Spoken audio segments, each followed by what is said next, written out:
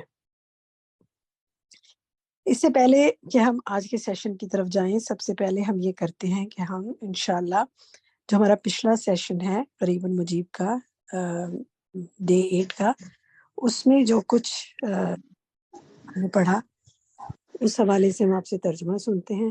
آیت آپ کے سامنے ہے، اس آیت میں ترجمہ ہے وہ ہم سنیں گے آپ سے انشاءاللہ۔ طریقہ کار یہی ہوگا کہ آپ میں سے جو کوئی سنانا چاہتا ہے وہ ہینڈ ریز کرے تاکہ ان کے ہاتھ اوپر آتے جائیں اور ان کے نام اوپر آتے جائیں انشاءاللہ۔ تو میں دیکھتی ہوں سب سے پہلے افشاں اشفاق کا ہاتھ کھڑا ہوا ہے۔ افشاں آپ سنائیں گی سورۃ توبہ آیت 51 کا ترجمہ؟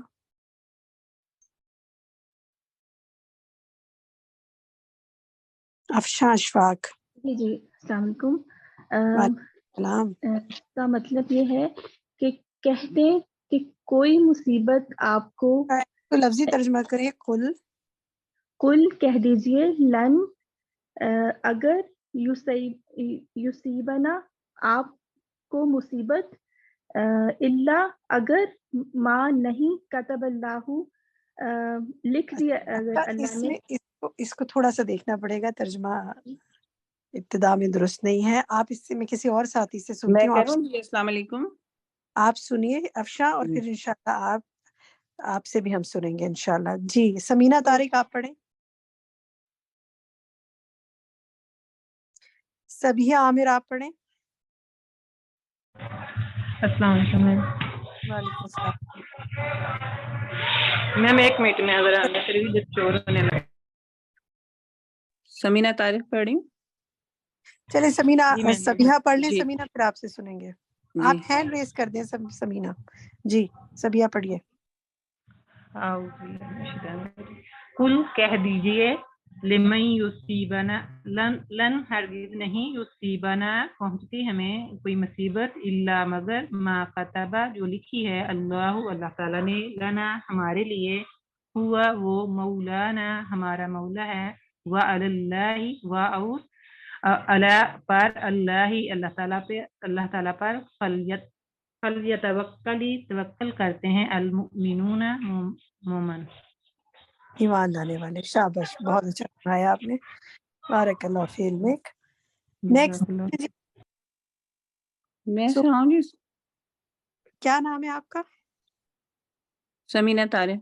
سمینہ آپ ہینڈ کیوں نہیں ریز کر رہی، کیا وجہ؟ پتہ نہیں میرا کیوں نہیں ہو رہا، میں کر رہی ہوں پھر بھی اچھا نہیں۔ سنائیے آپ۔ جی میں سناتی ہوں۔ رضیت باللہ ربًا، میں راضی ہوں اللہ کے رب ہونے پر، وبالاسلام دیناً، اور دین اسلام پر، وبمحمد صلی اللہ علیہ وسلم، اور محمد صلی اللہ علیہ وسلم کے نبی ہونے پر۔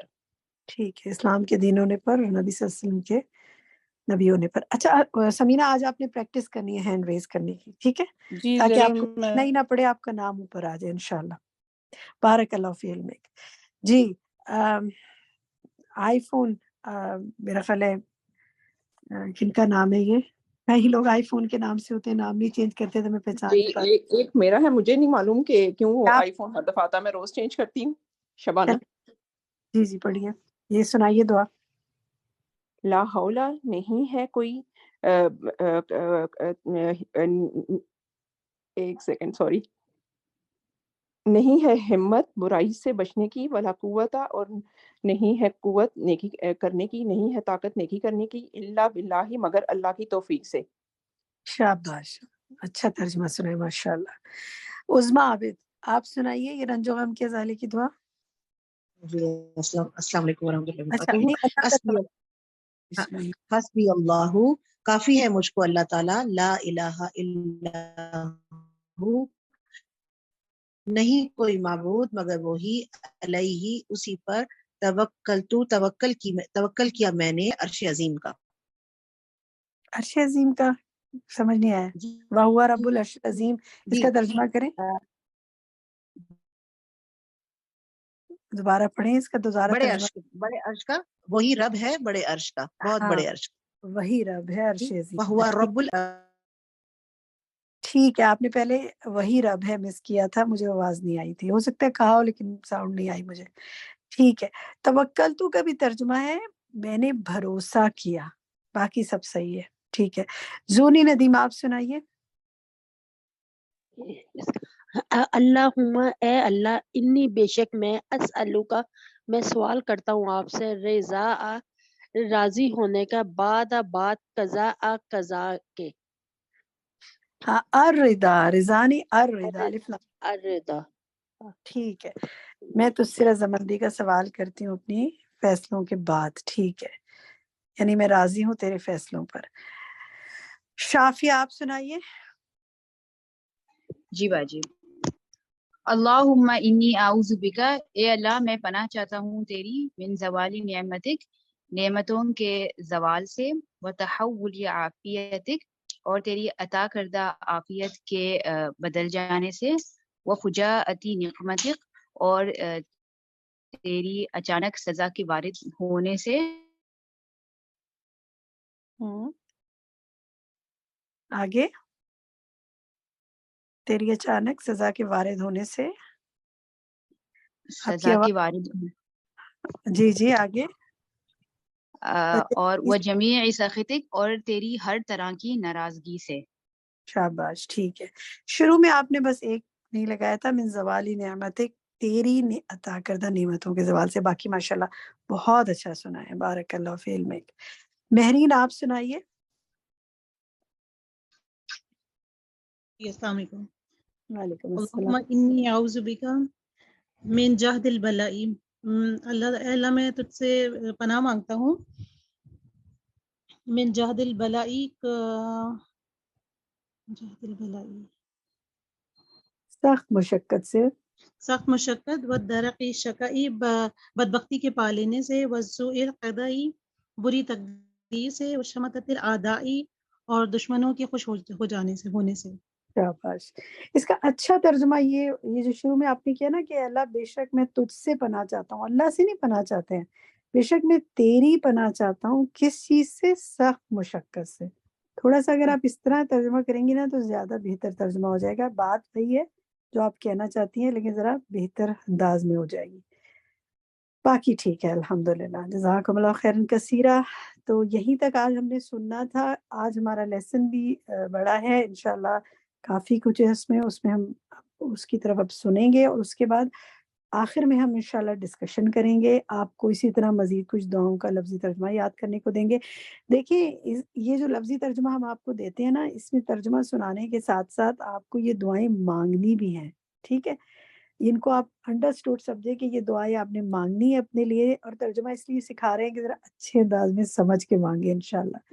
ڈسکشن کے ساتھ ساتھ ہم آپ سے انشاءاللہ آج کے کچھ جو فقہی سوالات ہیں ان کے حوالے سے بھی بات کریں گے۔ ایک سوال بہت پوچھا جا رہا ہے، اس کا بتائیں گے، اور پھر اینڈ میں کوئز پول ہوگا انشاءاللہ۔ تو آج کا جناب ہمارا سیشن ہے والدین کے لیے دعائیں، سنتے ہیں ہم اور پھر اس کو انشاءاللہ بعد میں اس پر بات چیت کریں گے۔ Over to you زوہا۔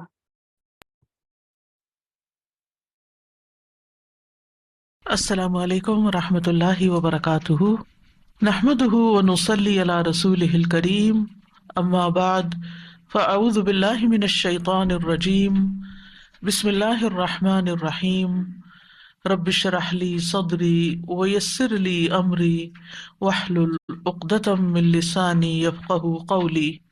وَإِذَا سَأَلَكَ عِبَادِي عَنِّي فَإِنِّي قَرِيبٌ أُجِيبُ دَعْوَةَ الدَّاعِ إِذَا دَعَانِ فَلْيَسْتَجِيبُوا لِي وَلْيُؤْمِنُوا بِي لَعَلَّهُمْ يَرْشُدُونَ۔ اور جب میرے بندے آپ سے میرے بارے میں سوال کریں تو کہہ دیجئے بے شک میں قریب ہوں، میں پکارنے والے کی پکار کا جواب دیتا ہوں۔ جب وہ مجھے پکارے تو ان کو چاہیے کہ وہ میرا حکم مانیں اور مجھ پر ایمان رکھیں تاکہ وہ ہدایت پائیں۔ فَاسْتَغْفِرُوهُ ثُمَّ تُوبُوا إِلَيْهِ إِنَّ رَبِّي قَرِيبٌ مُجِيبٌ۔ سو اس سے بخشش مانگو، پھر اس کی طرف پلٹ آؤ، یقیناً میرا رب قریب ہے، قبول کرنے والا ہے۔ اللهم لك الحمد كله اللهم لا قابض لما بسطت ولا مقرب لما باعدت ولا مباعد لما قربت ولا معطي لما منعت ولا مانع لما أعطيت اللهم ابسط علينا من بركاتك ورحمتك وفضلك ورزقك اللهم إني أسألك النعيم المقيم الذي لا يحول ولا يزول اللهم إني أسألك النعيم يوم العيلة والأمن يوم الحرب اللهم أعوذ بك من سوء ما أعطيتنا وشر ما منعت منا۔ اے اللہ تعریف تیرے ہی لیے ہے، ہر قسم کی تعریف۔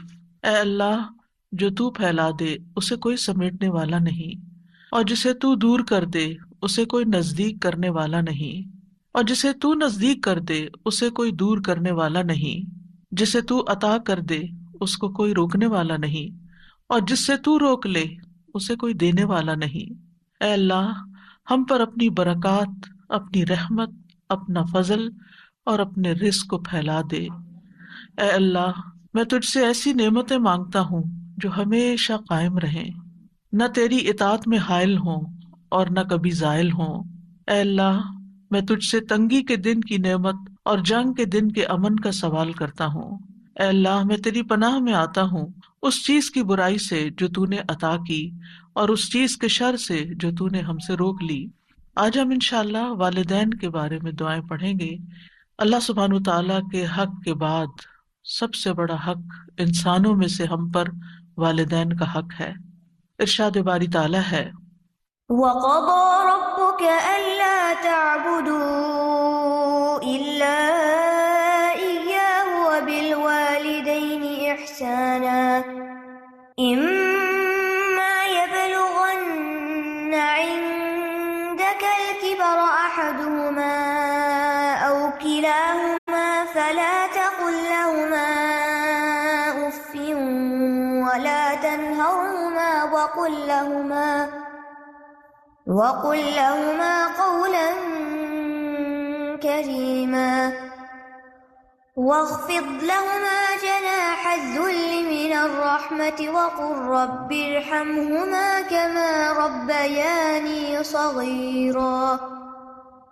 اور آپ کے رب نے فیصلہ کر دیا ہے کہ تم اس کے سوا کسی کی عبادت نہ کرو اور والدین کے ساتھ احسان کرو۔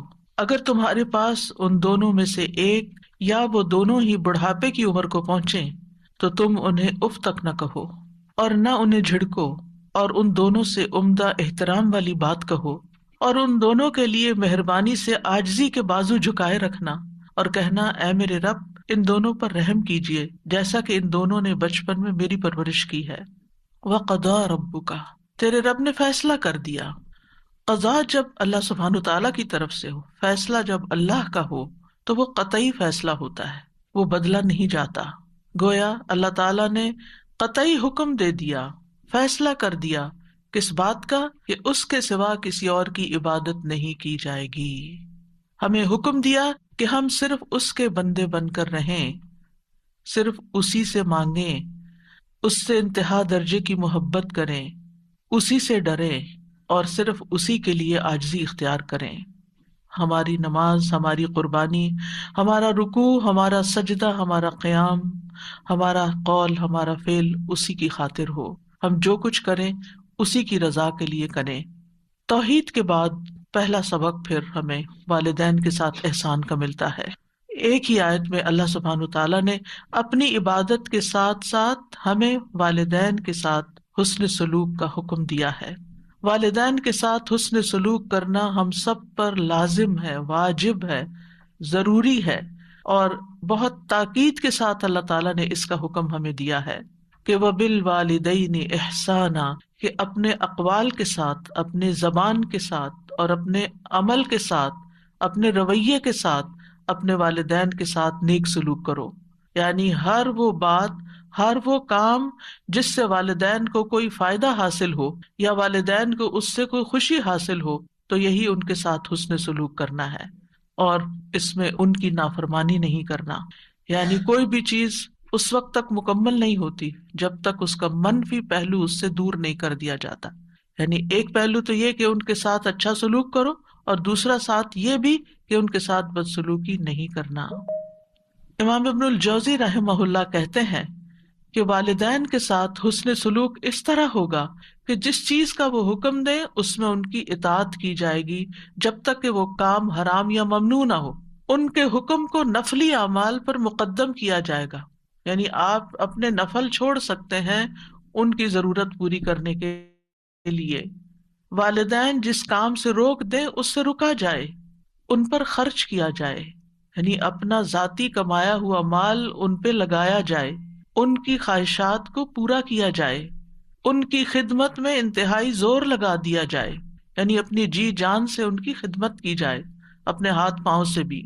ان کے لیے ادب اختیار کیا جائے، مینرفل ہوں، ان کی ہیبت اپنے دل میں رکھی جائے، لہذا اولاد ان کے سامنے اپنی آواز اونچی نہ کرے اور ان کو پوری آنکھیں کھول کے نہ دیکھے، یعنی جس کو کہتے ہیں نا آنکھیں دکھانا، ان کو اپنی آنکھیں نہ دکھائے، ان کو ان کے نام کے ساتھ نہ پکارے، ان کے پیچھے چلے، اور ان سے جو بھی کوئی ایسا کام سرزد ہو جو اولاد کو ناپسند ہو، جو غیر معقول ہو، تو اس پر اولاد صبر کرے، لیکن ان کے ساتھ بدتمیزی اور بد اخلاقی کا برتاؤ نہ کرے۔ پھر فرمایا اما یبلغن عندک الکبر، اگر ان میں سے تمہارے پاس کوئی بڑھاپے کی عمر کو پہنچ جائے، یعنی پہلے تم والدین کے پاس تھے، تم ان کے محتاج تھے، اب بڑھاپے اور کمزوری کی وجہ سے وہ تمہارے پاس آ گئے اور وہ تمہارے محتاج ہو گئے، تمہارے ضرورت مند ہو گئے، تو ایسی صورت میں جب وہ تمہارے پاس رہتے ہیں تو پھر کیا نہ کرو، فلا تقل لہما اف، ان سے اف تک مت کہو۔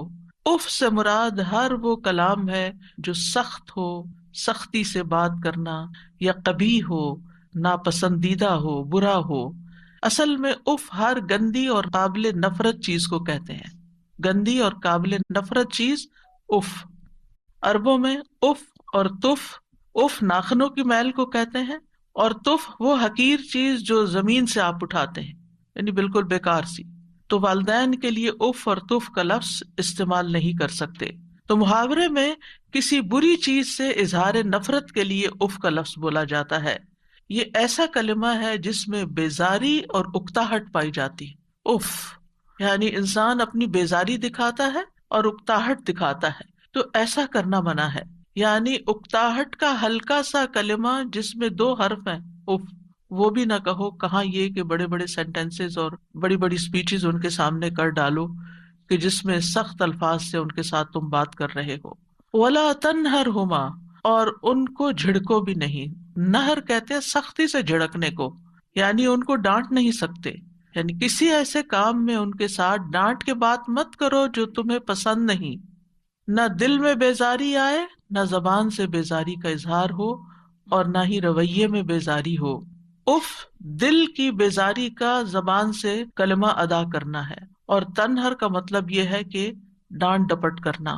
تو ایک طرف حکم کیا دیا گیا کہ احسان کرو، اور دوسری طرف یہ کہ احسان کرتے ہوئے، نیکی کرتے ہوئے جب تھک جاؤ یا کوئی ایسی بات والدین کی طرف سے تمہارے سامنے آ رہی ہے جس سے تم بیزار ہوتے ہو، تو اس بیزاری کا اظہار بھی نہ کرو، نہ زبان سے اور نہ رویے سے، بلکہ ہمیشہ سعادت مند اولاد کی طرح ان سے معاملہ کرو۔ وَقُلْ لَهُمَا قَوْلًا كَرِيمًا، اور ان کے ساتھ بہت اچھی بات کرو، سب سے زیادہ نرم، دھیمی، جس میں ادب ہو، حیا ہو، وقار ہو، یعنی ریسپیکٹفل مینر میں ان کے ساتھ بات کرو، عزت کے ساتھ بات کرو۔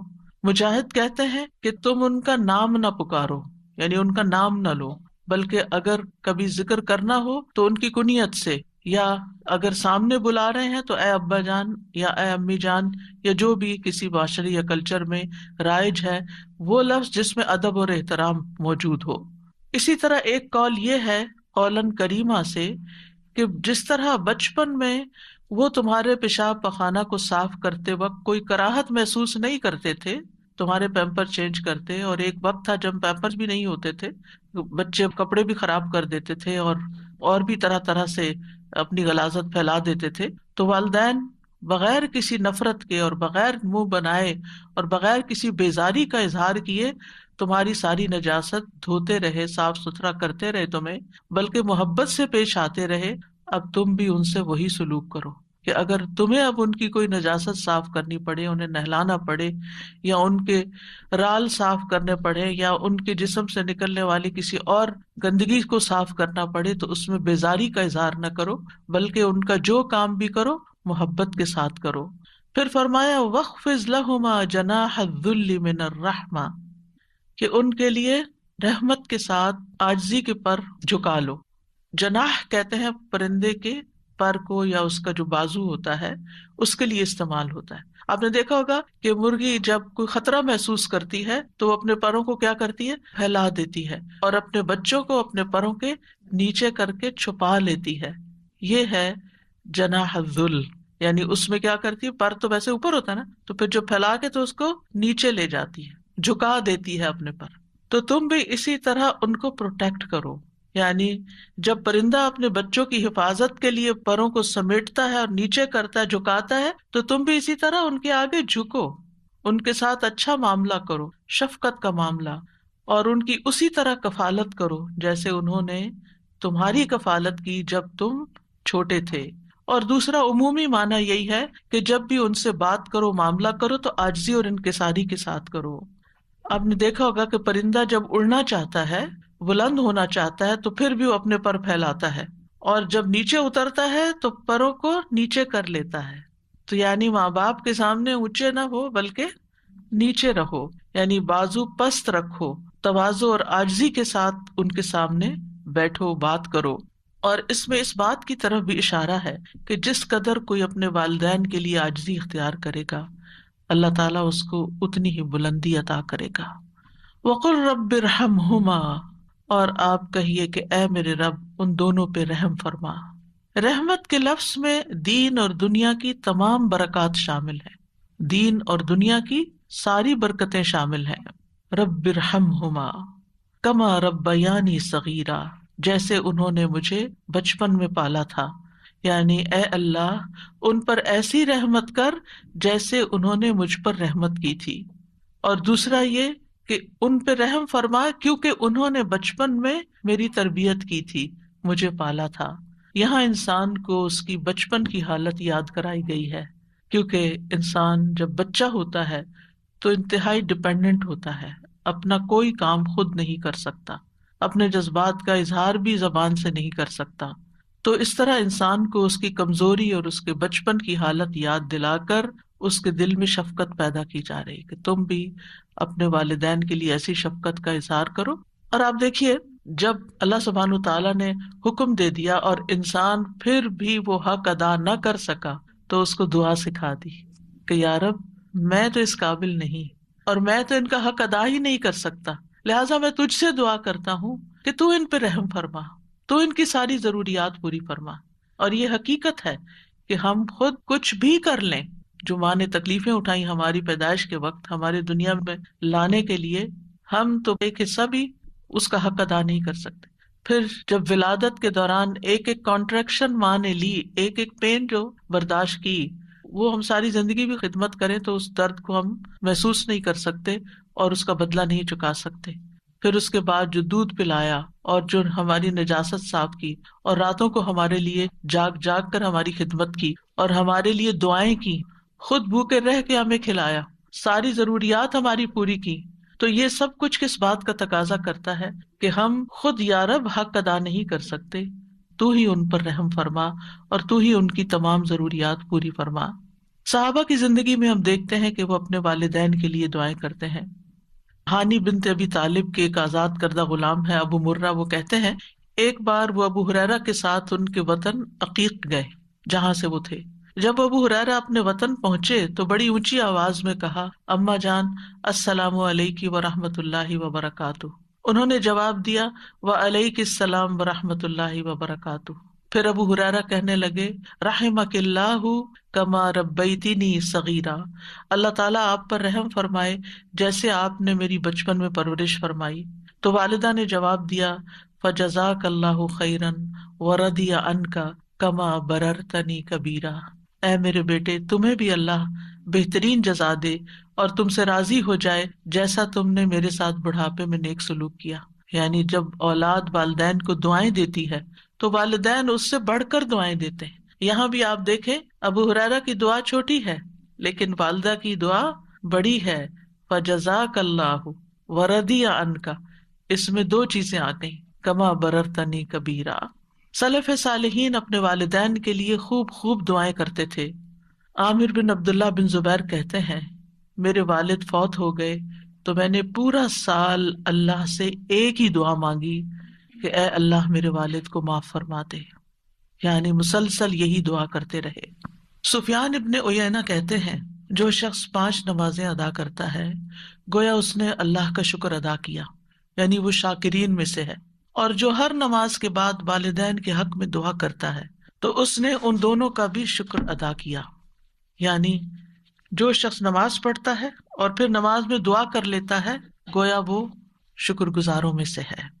اور اس میں آپ دیکھیے کہ علماء یہ کہتے ہیں کہ جیسے اللہ سبحانہ تعالیٰ کے حق کے بعد سب سے بڑا حق پھر نبی صلی اللہ علیہ وسلم کا ہے، تو نماز میں جب تشہد پڑھتے ہیں تو تشہد میں پہلے درود شریف پڑھتے ہیں اور پھر اس کے بعد والدین کے لیے دعا کرتے ہیں، ربنا اغفر لی ولوالدی وللمؤمنین یوم یقوم الحساب. یہ حکمت ہے اس دعا کے یہاں رکھے جانے کی. ہر بچے کو جسے نماز سکھائی جاتی ہے اس کو یہ دعا بھی سکھائی جاتی ہے کہ ویسے تو ہم عام طور پر دعا کرنا بھول جاتے ہیں لیکن جو بچہ نماز پڑھتا ہوگا وہ ہر صورت یہ دعا کرے گا ہی کرے گا. اور اس طرح اولاد کی دعاؤں میں ماں باپ ہمیشہ جب تک وہ زندہ ہیں شامل رہیں گے، چاہے والدین زندہ ہیں یا والدین فوت ہو چکے ہیں. ہر 2 صورت میں والدین کے لیے دعا کرنی چاہیے. ان کی اگر کوئی سختی یا ان سے کسی قسم کی کوئی ناگوار صورتحال زندگی میں پیش بھی آئی تو بھی والدین اس بات کے حقدار ہیں کہ ان کے لیے دعائیں کی جاتی رہیں. اور جو شکر گزار ہوتا ہے وہی اللہ تعالیٰ کا محبوب ہوتا ہے. اور شیطان کا کام کیا ہے؟ اس کا کیا کہنا تھا؟ وَلَا تَجِدُ أَكْثَرَهُمْ شَاكِرِينَ، کہ تو انسانوں کی اکثریت کو شکر گزار نہیں پائے گا. بلکہ ہونا یہ چاہیے کہ جہاں آپ کی کوئی ضرورت اٹکے، جہاں آپ کو کوئی پریشانی لاحق ہو، اتنی ہی والدین کے لیے دعائیں زیادہ بڑھا دیں، کثرت کے ساتھ دعائیں کریں. اور خصوصاً سجدوں میں، یعنی آپ باندھ لیں کہ کس وقت آپ نے لازماً یہ دعا پڑھنی ہے، کیونکہ یہاں پر حکم دیا گیا وَقُلْ رَبِّ ارْحَمْهُمَا كَمَا رَبَّيَانِي صَغِيرًا، کہ یہ کہتے رہیے کہ اے رب ان پہ رحم فرما جیسے انہوں نے مجھے بچپن میں پالا. لہذا بہتر یہی ہے کہ نماز میں سجدے میں تسبیحات پڑھنے کے بعد یہ دعا کم از کم ایک دفعہ تو ایک سجدے میں ضرور ہی ہو، اگر زیادہ ہو تو اور بھی اچھا، کیونکہ ان احسنتم احسنتم لانفسکم، اگر تم نے احسان کیا تو اپنے ہی فائدے کے لیے کیا. اور پھر آپ دیکھیے کہ جو شخص والدین کے لیے دعا نہ کرے وہ محروم ہے. بعض صحابہ کہتے ہیں والدین کے لیے دعا نہ مانگنا اولاد کی زندگی کو تنگ کر دیتا ہے. بعض اوقات بچوں کی جاب نہیں لگتی، بعض اوقات ان کی شادی نہیں ہوتی، بعض اوقات ان کو اور طرح طرح کی مشکلات پیش آتی ہیں.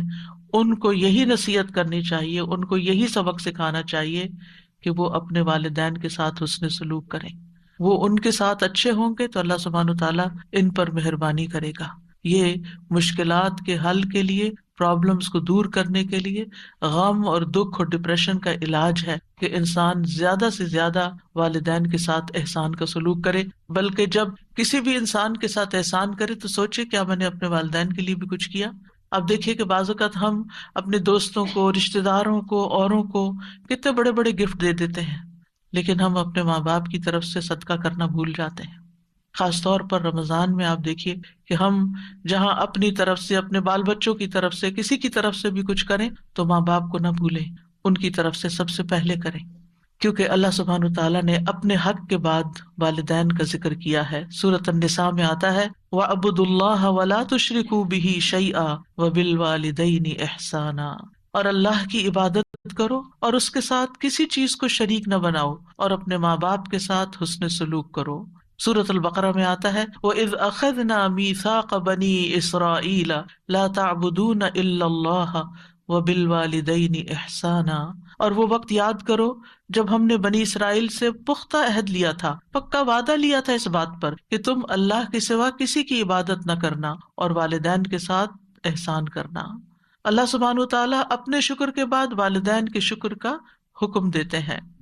سورۃ لقمان میں آتا ہے وَوَصَّيْنَا الْإِنسَانَ بِوَالِدَيْهِ حَمَلَتْهُ أُمُّهُ وَهْنًا عَلَى وَهْنٍ وَفِصَالُهُ فِي عَامَيْنِ أَنِ اشْكُرْ لِي وَلِوَالِدَيْكَ إِلَيَّ الْمَصِيرُ، اور ہم نے انسان کو اپنے والدین کے ساتھ نیک سلوک کا تاکیدی حکم دیا۔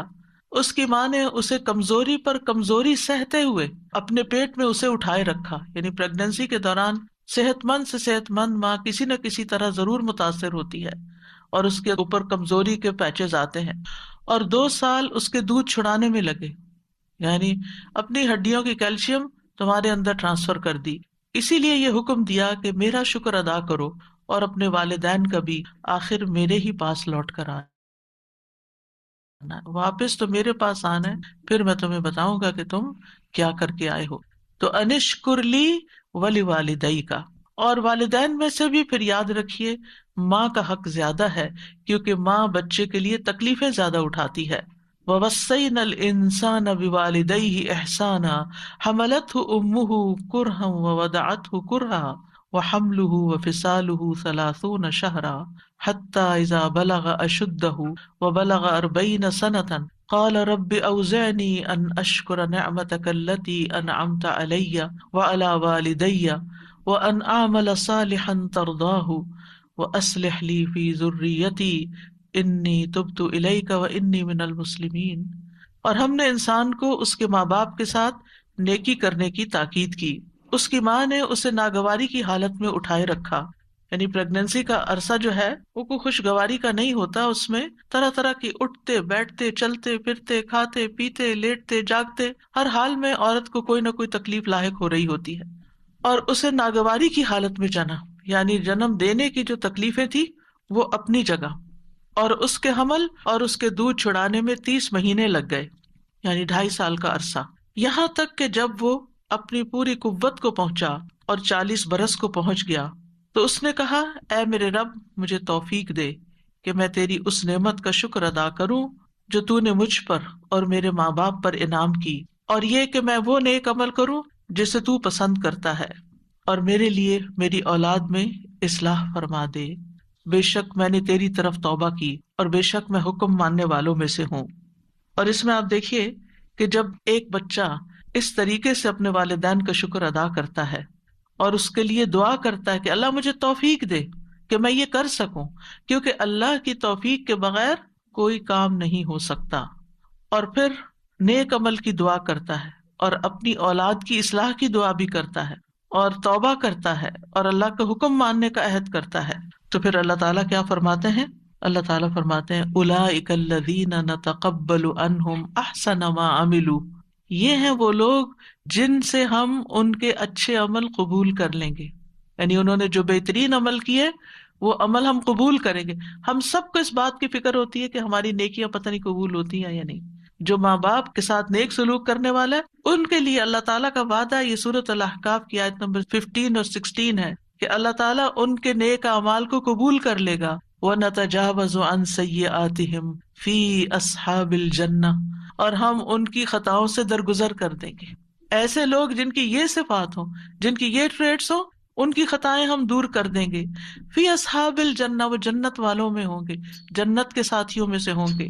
وعد الصدق، سچا وعدہ ہے اللہ کا، اس میں کوئی شک نہیں۔ الذی کانوا یوعدون، وہ جس کا وہ وعدہ کیے جاتے ہیں۔ اور پھر اس کے برعکس والذی قال لوالدیہ اف لکما، وہ بچہ جو اپنے ماں باپ کو اف کہتا ہے اور کہتا ہے اتعداننی ان اخرج، تم مجھے دھمکیاں دیتے ہو کہ میں دوبارہ مرنے کے بعد نکالا جاؤں گا۔ وقد خلت القرون من قبلی، مجھ سے پہلے بھی بہت سی قومیں گزر چکی۔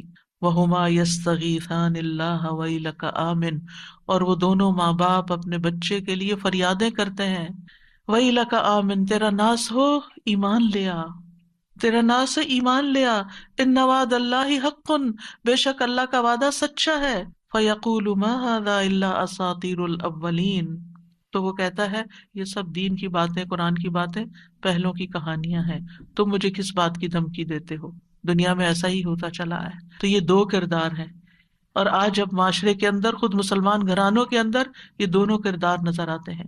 ایک طرف اطاعت گزار بچے ہیں، فرما بردار بچے ہیں، احسان کرنے والے، نیک سلوک کرنے والے، ماں باپ کے لیے دعائیں کرنے والے، اور دوسری طرف وہ جو ماں باپ کی ہر نصیحت کو مذاق میں اڑانے والے اور اسے پرانی کہانیاں بتانے والے اور ایمان سے بھی نکل جانے والے. اللہ تعالیٰ ایسے لوگوں کے بارے میں کیا فرماتے ہیں؟ اولئک الذین حق علیہم القول فی امم، ان امتوں میں سے جن کی وہ بات کر رہا ہے، ان امتوں میں، ان سارے لوگوں میں سے ان پر بات حق ہو گئی جو ان سے پہلے گزری امتیں، من الجن والانس، جنوں اور انسانوں کی، انہم کانوا خاسرین، کہ یہ سب لوگ خسارہ پانے والے تھے. یعنی جنہوں نے بھی یہ رویہ اختیار کیا ماں باپ کے ساتھ، انہوں نے بس خسارہ ہی اٹھایا، ان کی نہ دنیا بنی اور نہ آخرت بنی.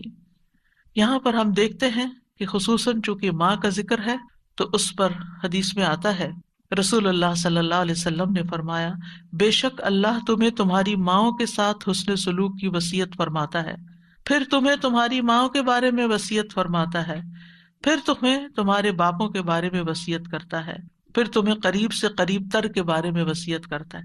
اس کے بعد باقی رشتہ داروں کا اور باقی لوگوں کا حق آتا ہے، پہلے ماں کا، پھر باپ کا، اور پھر باقی رشتوں کا. ایک اور روایت کے اندر جو سنن نبی داؤد کی ہے کہ ایک شخص نے عرض کیا، اے اللہ کے رسول، میں کس کے ساتھ نیکی کروں، کس کے ساتھ حسن سلوک کروں؟ آپ نے فرمایا اپنی ماں کے ساتھ، پھر اپنی ماں کے ساتھ، پھر اپنی ماں کے ساتھ، پھر اپنے باپ کے ساتھ، پھر قرابت داری میں جو زیادہ قریب ہو. تو واضح طور پر بتا دیا گیا کہ انسان کے حسن سلوک کا سب سے زیادہ مستحق کون ہے. جب انسانوں کے ساتھ نیکی کرنے کا خیال آئے تو سب سے پہلے والدین کو یاد کریں، ان کے ساتھ احسان کریں. انبیاء علیہم السلام اپنے والدین کے ساتھ کیا سلوک کرتے تھے؟ حضرت یحییٰ کے بارے میں آتا ہے، یا یحییٰ خذ الکتاب بقوہ وآتیناہ الحکم صبیا وحنانا من لدنا وزکاۃ وکان تقیا وبرا بوالدیہ ولم یکن جبارا عصیا.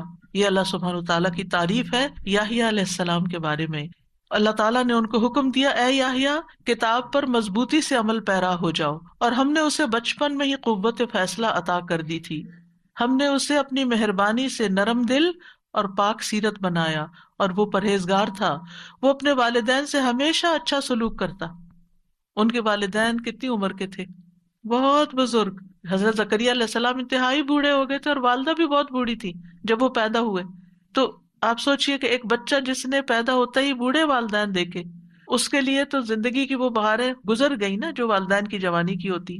تو پھر بھی وہ اپنے والدین کے اس بڑھاپے پر پریشان نہیں ہے، وہ ہمیشہ اپنے والدین سے اچھا سلوک کرتے اور کسی وقت بھی جابر اور نافرمان نہ ہوئے. وَلَمْ يَكُنْ جَبَّارًا عَصِيًّا، کبھی نافرمانی نہیں کی. ہم میں سے کون کہہ سکتا ہے کہ ہم نے اپنے ماں باپ کی کوئی بات نہیں ٹالی؟ مانی کون سی اور کتنی ٹالی، کتنی کا انکار کر دیا. عیسیٰ علیہ السلام کی صفت میں آتا ہے وَبَرًّا بِوَالِدَتِي وَلَمْ يَجْعَلْنِي جَبَّارًا شَقِيًّا، اور میں اپنی والدہ سے بہتر سلوک کرتا رہوں اور اس نے مجھے جابر اور بدبخت نہیں بنایا. یاد رکھیے ماں کے ساتھ نیکی جہاد سے زیادہ اہم ہے. معاویہ بن جاہمہ کہتے ہیں، میں نے رسول اللہ صلی اللہ علیہ وسلم کی خدمت میں حاضر ہو کر عرض کیا، اے اللہ کے رسول، میں آپ کے ساتھ مل کر جہاد کرنا چاہتا ہوں. ابتغی بذالک وجہ اللہ والدار الآخرہ، اس سے میرا مقصد اللہ کا چہرہ ہے اور آخرت کا گھر ہے. رسول اللہ صلی اللہ علیہ وسلم نے فرمایا، تیرا بھلا ہو، کیا تیری ماں زندہ ہے؟ میں نے کہا جی ہاں. آپ نے فرمایا واپس جا کر اس کی خدمت کر. پھر میں نے دوسری طرف سے آ کر عرض کیا، اے اللہ کے رسول، میں آپ کے ساتھ مل کر جہاد کرنا چاہتا ہوں. ابتغی بذالک وجہ اللہ والدار الآخرہ. آپ نے فرمایا تیرا بھلا ہو، کیا تیری ماں زندہ ہے؟ میں نے کہا جی ہاں. اے اللہ کے رسول، آپ نے فرمایا واپس جا کے ان کی خدمت کرو. تیسری دفعہ پھر ایسا ہی ہوا تو آپ نے تیسری دفعہ بھی ان کو یہی حکم دیا اور اس کے ساتھ مزید یہ کہا، وَيْحَكَ إِلْزَمْ رِجْلَهَا فَثَمَّ الْجَنَّةُ، تیرا بھلا ہو، اس کے قدموں میں پڑے رہو، جنت وہیں ہے. جنت چاہیے نا، نیکی چاہیے، تو جاؤ ان کی خدمت کرو. والدین سے حسن سلوک سب سے افضل عمل ہے. رسول اللہ صلی اللہ علیہ وسلم سے پوچھا گیا سب سے افضل عمل کیا ہے؟ آپ نے فرمایا وقت پہ نماز پڑھنا اور والدین کے ساتھ نیک سلوک کرنا، پھر اللہ کے راستے میں جہاد کرنا. یہ ہے ترتیب نیک اعمال کی. بعض لوگ اپنے رشتوں کو بھول جاتے ہیں والدین کی کیئر ہی نہیں کرتے اور نیکی کے کام کرنے میں دوڑتے پھرتے ہیں، تو سب سے بڑی نیکی چھوڑ کر اس سے اگلے درجے پہ جانا، یہ تو پھر اپنی خواہش کی بات ہے۔ ایک شخص نے جہاد میں جانے کی نبی صلی اللہ علیہ وسلم سے اجازت مانگی۔ آپ نے پوچھا کیا تمہارے والدین زندہ ہیں؟ اس نے جواب دیا ہاں۔ آپ نے فرمایا فَفِيهِمَا فَجَاهِدْ، جاؤ ان دونوں میں جہاد کرو، یعنی جاؤ ان کی خدمت کرو، وہاں تمہارا جہاد ہے۔ کیونکہ بعض سچویشنز ایسی ہوتی ہیں کہ والدین ایسی ضرورت میں ہوتے ہیں کہ ان کی وہ ضرورت کوئی اور پوری ہی نہیں کر سکتا سوائے آپ کے، اور وہ خاص بیسک ضروریات ہوتی ہیں، مثلا ان کا کھانا پینا ہے، ان کا علاج معالجہ ہے، ان کی ایسی ضرورت ہے کہ جو آپ ہی نے کرنی ہے، لہٰذا اس خدمت کو کبھی بھی بھلانا نہیں چاہیے۔ پھر اسی طرح نفل عبادت سے زیادہ والدین کا حق ہے۔ مثلا اگر والد یا والدہ کرا رہے ہیں اور ان کو کسی دوا کی ضرورت ہے، یہ جسم دبانے کی ضرورت ہے، یہ واش روم لے جانے کی ضرورت ہے بیماری کی حالت میں، اور آپ کے میں نفل پڑھ کے آؤں گی، تو یہ نفل کسی کام کے نہیں پھر آپ کے لیے۔ اس سے بہتر ہے کہ آپ نفل مؤخر کریں، اور اگر وقت نہیں تو اس وقت کو پہلے اپنے والدہ یا والد کی خدمت میں یا ان کی ضرورت پوری کرنے میں لگائیں۔ اگر والدین مشرک ہوں، اگر والدین کفر کریں، وہ بدعت کریں، وہ شرک کریں، والدین اللہ کے نافرمان ہوں، غلط کام کرتے ہوں، تو کیا پھر بھی صلہ رحمی کرنی ہوگی؟ جی ہاں، پھر بھی صلہ رحمی کرنی ہوگی۔ ابو ہریرہ کہتے ہیں کہ رسول اللہ صلی اللہ علیہ وسلم کا گزر عبداللہ بن ابی بن سلول کے پاس سے ہوا۔ وہ ایک جھاڑی کے سائے میں تھا۔ اس نے کہا ابن ابی کبشہ نے ہم پر غبار اڑا دیا ہے۔ نعوذ باللہ، نبی صلی اللہ علیہ وسلم کو اپنے رضائی والد کے نام سے پکار رہا ہے، یعنی کہ بے ادبی کے ساتھ۔ اس کے بیٹے عبداللہ بن عبداللہ نے کہا قسم اس ذات کی جس نے آپ صلی اللہ علیہ وسلم کو عزت دی اور آپ پر کتاب نازل کی، اگر آپ چاہیں تو میں اس کا سر قلم کر کے آپ کے پاس لے آتا ہوں۔ یعنی اس نے آپ کو اس انداز میں مخاطب کیا ہے، میں اپنے باپ کا گلا اڑا سکتا ہوں آپ کی خاطر۔ آپ نے فرمایا نہیں، بلکہ تو اپنے باپ سے نیکی کر اور حسن صحبت سے پیش آ۔ کون تھا عبداللہ بن ابی؟ جو منافقوں کا سردار تھا، ہر موقع پر نبی صلی اللہ علیہ وسلم کو تکلیف دیتا تھا۔ تو کیا آپ اس بات کا فائدہ نہیں اٹھا سکتے کہ اولاد ہی کہہ رہی ہے اس دشمن سے جان چھڑاؤ اور ٹھکانے لگواؤ اس کو؟ لیکن نہیں، اس والد کے ساتھ بھی آپ نے حسن سلوک کا حکم دیا، کیونکہ بہت سے بچے جو دین پڑھ جاتے ہیں ماں باپ سے ملنا جلنا چھوڑ دیتے ہیں، یہ کہہ کر کہ نہیں ان کے طور طریقے جو ہیں وہ اسلامی نہیں ہے، وہ بچوں پہ غلط انفلوئنس کرتے ہیں۔ ٹھیک ہے، آپ احتیاط ضرور کریں، لیکن ان کی ضروریات بھی پوری کریں، اور ان کو اگر کسی بھی خدمت کی ضرورت ہے تو وہ خدمت بھی کریں۔ مشرک والدین کے ساتھ بھی صلہ رحمی کا حکم ہے۔ ہاں، اگر وہ یہ زور دیں کہ تم شرک کرو تو شرک نہیں کرنا، یہ بات ان کی نہیں ماننی، ورنہ دنیا میں ان سے اچھے طریقے سے رہنا ہے۔ وَإِن جَاهَدَاكَ عَلَىٰ أَن تُشْرِكَ بِي مَا لَيْسَ لَكَ بِهِ عِلْمٌ فَلَا تُطِعْهُمَا وَصَاحِبْهُمَا فِي الدُّنْيَا مَعْرُوفًا۔ حضرت اسماء کہتی ہیں میری والدہ جو مشرکہ تھیں میرے پاس آئیں، میں نے رسول اللہ صلی اللہ علیہ وسلم سے پوچھا کہ وہ میرے پاس کچھ مالی تعاون کی امید سے آئی ہیں، ان کو کچھ ضرورت ہے، کیا میں اپنی والدہ کے ساتھ صلہ رحمی کر سکتی ہوں؟ یعنی وہ شرک پر ہے لیکن مجھ سے کچھ پیسے چاہتی ہیں۔ آپ نے فرمایا ہاں، اپنی والدہ کے ساتھ صلہ رحمی کرو۔ یہاں سے ایک اور نکتہ بھی نکلتا ہے کہ بعض اوقات عورت اپنے ذاتی مال میں سے اگر ماں باپ کو کچھ دینا چاہتی ہے تو شوہر صاحب اعتراض کر دیتے ہیں کہ تم ان کو کچھ نہیں دے سکتی، تم ان کو کال نہیں کر سکتی، تم ان کو سلام دعا نہیں کر سکتی۔ یہ قطع رحمی کی انتہائی بدترین صورت ہے کہ بیوی کو روک دیا جائے کہ ماں باپ کو سلام بھی نہ کرے، بیوی کو روک دیا جائے کہ وہ ان پہ خرچ بھی نہ کرے اگر اس کا اپنا ذاتی مال ہے۔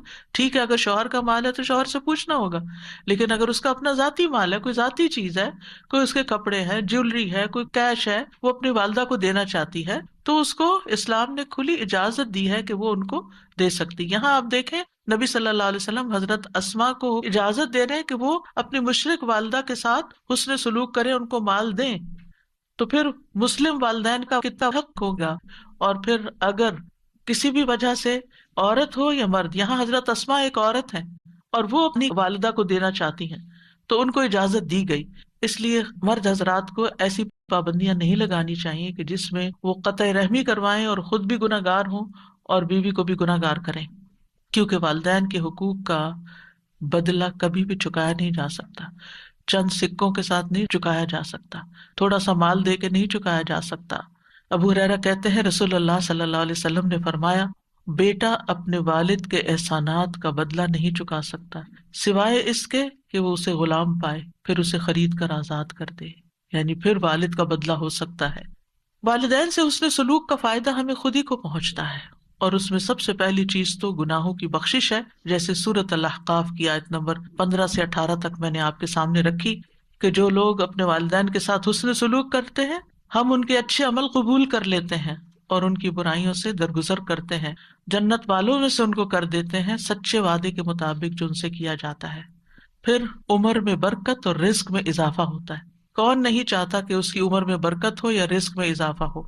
ہر ایک چاہتا ہے۔ لہٰذا اگر کوئی یہ چاہتا ہے کہ اس کا بزنس فلرش کرے، اس کی جاب اچھی ہو جائے، اس کے انویسٹمنٹس میں زیادہ انکم ہو، تو اس کو چاہیے کہ ماں باپ کے ساتھ حسن سلوک کرے، ان کا دل راضی کرے، ان کی بات مانے، ان کو خوش کرے۔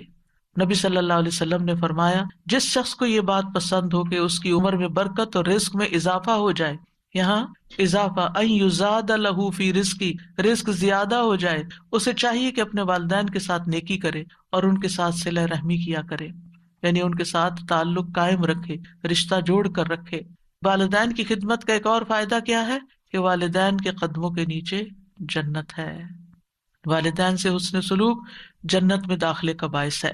حضرت عائشہ کہتی ہیں کہ رسول اللہ صلی اللہ علیہ وسلم نے فرمایا میں جنت میں داخل ہوا تو وہاں قرآن کی تلاوت کی آواز سنائی دی۔ میں نے پوچھا یہ کون ہے؟ جنت میں تلاوت؟ مجھے بتایا گیا یہ حارثہ بن نعمان ہے۔ رسول اللہ صلی اللہ علیہ وسلم نے ان سے کہا یہی نیکی ہے، یہی نیکی ہے۔ اور حارثہ بن نعمان اپنی والدہ کے ساتھ بہت زیادہ حسن سلوک کیا کرتے تھے، تو اس نیکی کی وجہ سے جنت میں بھی ان کی آواز سنائی گئی کہ وہاں ان کی تلاوت کی آواز آ رہی ہے۔ یعنی جو لوگ نیک سلوک کرتے ہیں اپنے ماں باپ سے، ان کا تذکرہ وہاں بھی ہوتا ہے۔ اور اس کے برعکس والدین سے نافرمانی کے نقصانات کیا ہیں؟ سب سے پہلے یہ کہ یہ تو ہے ہی حرام کاموں میں سے۔ نبی صلی اللہ علیہ وسلم نے فرمایا اللہ نے تم پر ماؤں کی نافرمانی کو حرام قرار دیا ہے، کبیرہ گناہ ہے والدین کی نافرمانی۔ نبی صلی اللہ علیہ وسلم سے کبیرہ گناہوں کے بارے میں پوچھا گیا تو آپ نے فرمایا اللہ کے ساتھ کسی کو شریک ٹھہرانا اور ماں باپ کی نافرمانی کرنا۔ والدین کی نافرمانی کرنے والا ملعون ہے۔ رسول اللہ صلی اللہ علیہ وسلم نے فرمایا اللہ ایسے شخص پر لعنت کرے، یعنی وہ رحمت سے دور ہو جائے جس نے اپنے والدین کی نافرمانی کی، یعنی ایک جائز بات نہیں مانی یا ان کو گالی دی، برا بھلا کہا۔ والدین کے نافرمان کی کوئی عبادت قبول نہیں ہوتی۔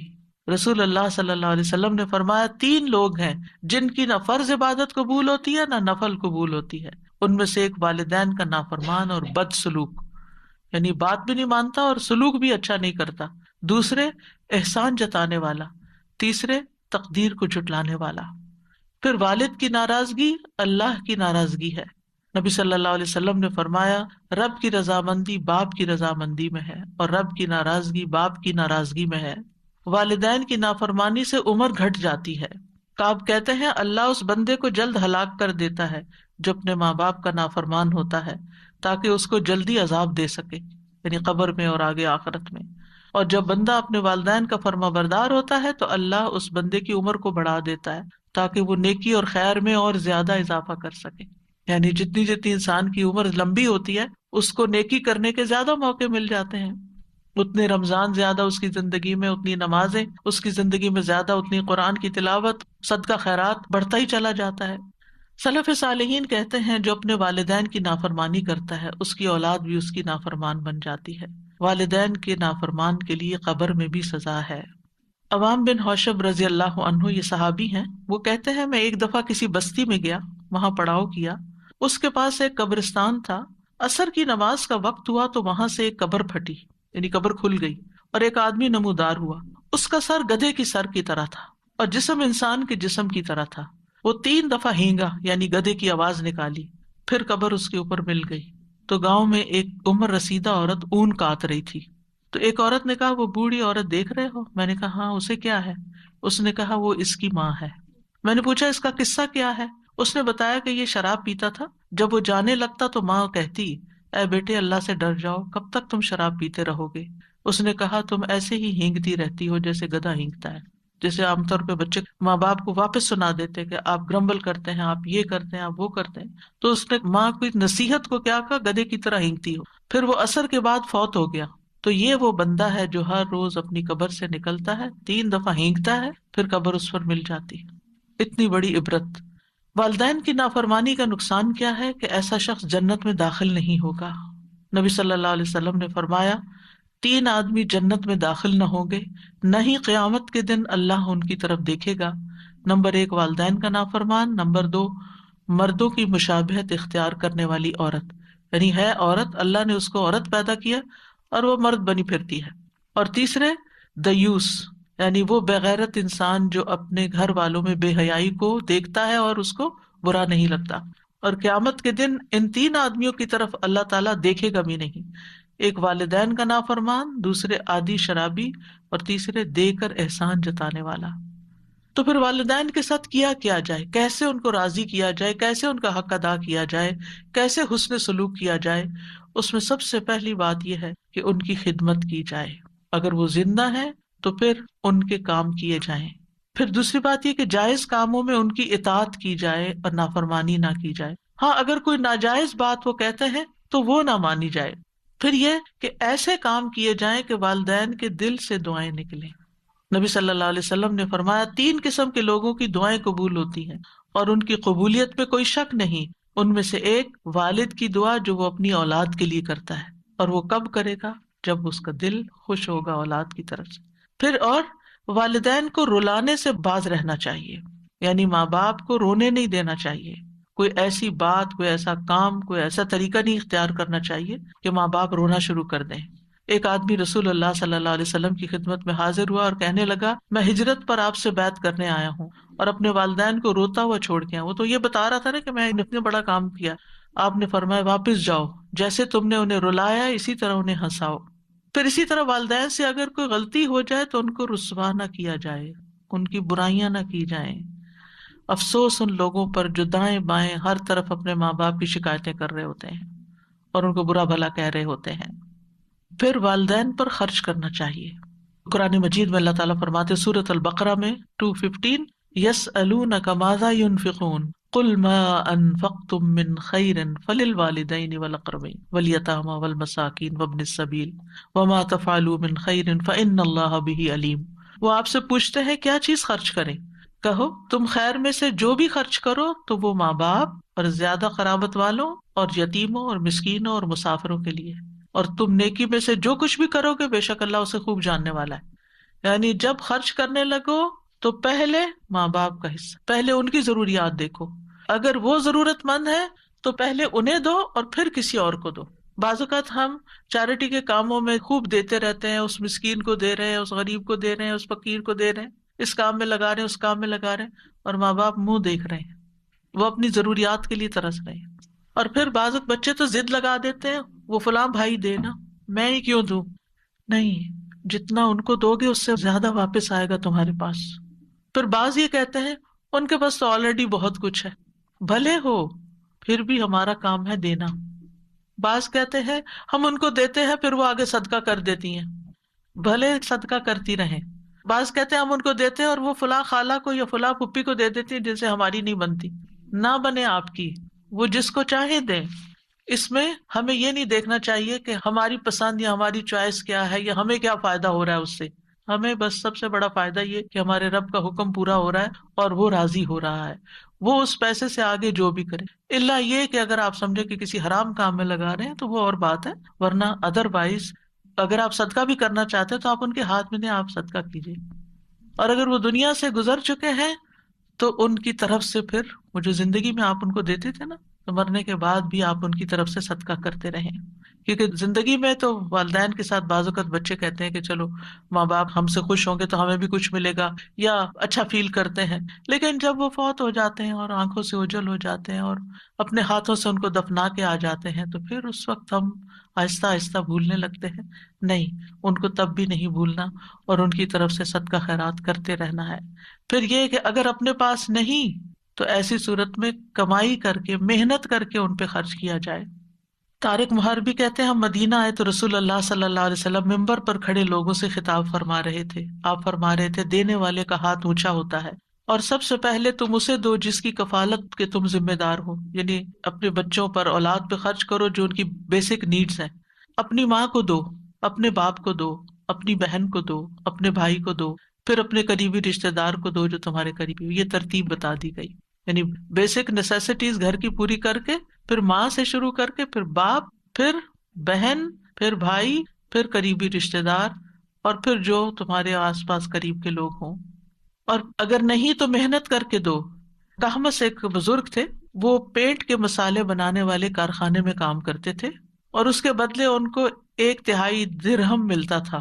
جب شام ہوتی تو وہ پھل خریدتے، پھر اس کو لے کر اپنی والدہ کی طرف آتے اور انہیں پیش کرتے. یعنی تھوڑا سا ہی ہوتا تھا لیکن اس تھوڑے میں سے بھی ماں کے لیے حصہ نکالتے. پھر یہ کہ والدین کی بات کان لگا کے سننی چاہیے، توجہ سے سننی چاہیے.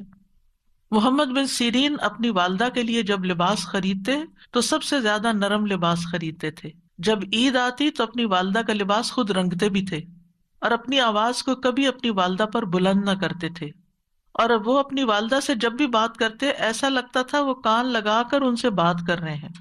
اور جو آدمی آپ کو نہیں جانتا ہوتا جب وہ آپ کو آپ کی والدہ کے پاس دیکھتا تو وہ والدہ کے پاس دھیمے انداز سے بولنے کی وجہ سے ان کو بیمار سمجھتا تھا. یعنی اتنے آرام سے باتیں کرتے تھے، پیار سے بات کرتے تھے.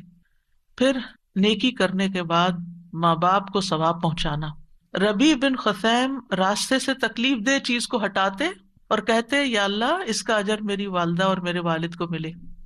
ان کو تو مل ہی گیا جس نے نیکی کی، لیکن چھوٹے چھوٹے کاموں کا ثواب بھی اپنے ماں باپ کو بھیجتے، کیونکہ وہ عقل مند لوگ تھے. ان کو پتا تھا کہ ان کے لیے جو کریں گے اس کا تو کئی گنا زیادہ لوٹ کر واپس آئے گا ہماری ہی طرف.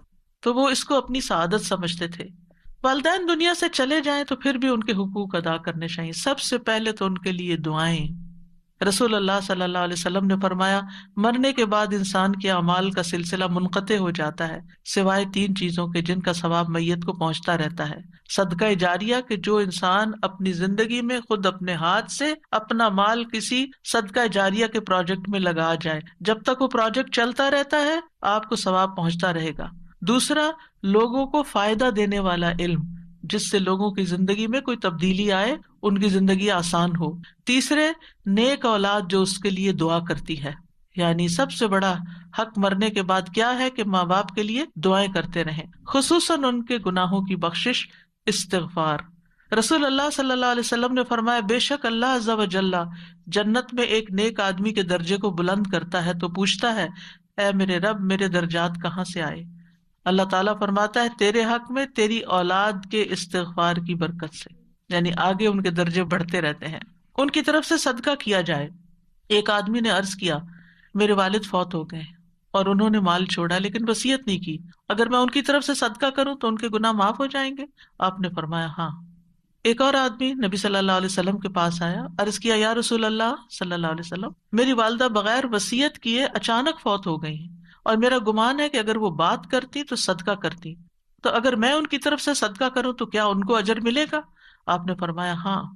اور والدین کی طرف سے پانی پلانے کا صدقہ خاص طور پر، اور خصوصاً اگر کسی ویسینٹی میں اس کی بہت ضرورت ہو، لیکن اگر کہیں پانی ہے تو پھر کسی اور اچھے پروجیکٹ میں ان کی طرف سے لگانا چاہیے. ایک شخص نے عرض کیا اللہ کے رسول میری والدہ فوت ہو گئی ہیں، کیا میں ان کی طرف سے صدقہ کر سکتا ہوں؟ آپ صلی اللہ علیہ وسلم نے فرمایا ہاں. میں نے عرض کیا زیادہ افضل کیا بات ہے؟ آپ نے فرمایا پانی پلانا. ان کی طرف سے روزوں کی قضا ادا کرنا، یعنی اگر وہ ایسی بیماری میں فوت ہوئے ہیں کہ روزے نہیں رکھ سکے تو پھر ان کے وفات کے بعد ان کے روزے پورے کیے جائیں روزے رکھ کے. ان کی طرف سے حج کرنا. ایک خاتون نے حج کی نظر مانی لیکن کر نہ سکی، انتقال ہو گیا تو بیٹی نے نبی صلی اللہ علیہ وسلم کی خدمت میں آ کر پوچھا کیا میں ان کی طرف سے حج کر دوں؟ آپ نے فرمایا ہاں تم ان کی طرف سے حج کر سکتی. تو اس کو حج بدل کہتے ہیں. فرمایا کیا تمہاری ماں پہ قرض ہوتا تو تم ادا نہ کرتی؟ تو اللہ کا حق بھی ادا کرو کیونکہ اللہ زیادہ حقدار ہے کہ اس کا قرض ادا کیا جائے. تو اس سے بھی آپ دیکھ سکتے ہیں کہ قرضہ بھی ادا کرنا چاہیے اگر ماں باپ چھوڑ کر فوت ہوئے ہیں. ان کی نظر پوری کرنا. سعد بن عبادہ نبی صلی اللہ علیہ وسلم کے پاس حاضر ہوئے اور عرض کیا میری والدہ فوت ہو گئی ہیں، ان کے ذمے ایک نظر تھی، انہوں نے نظر مانی ہوئی تھی جسے وہ پورا نہیں کر سکی.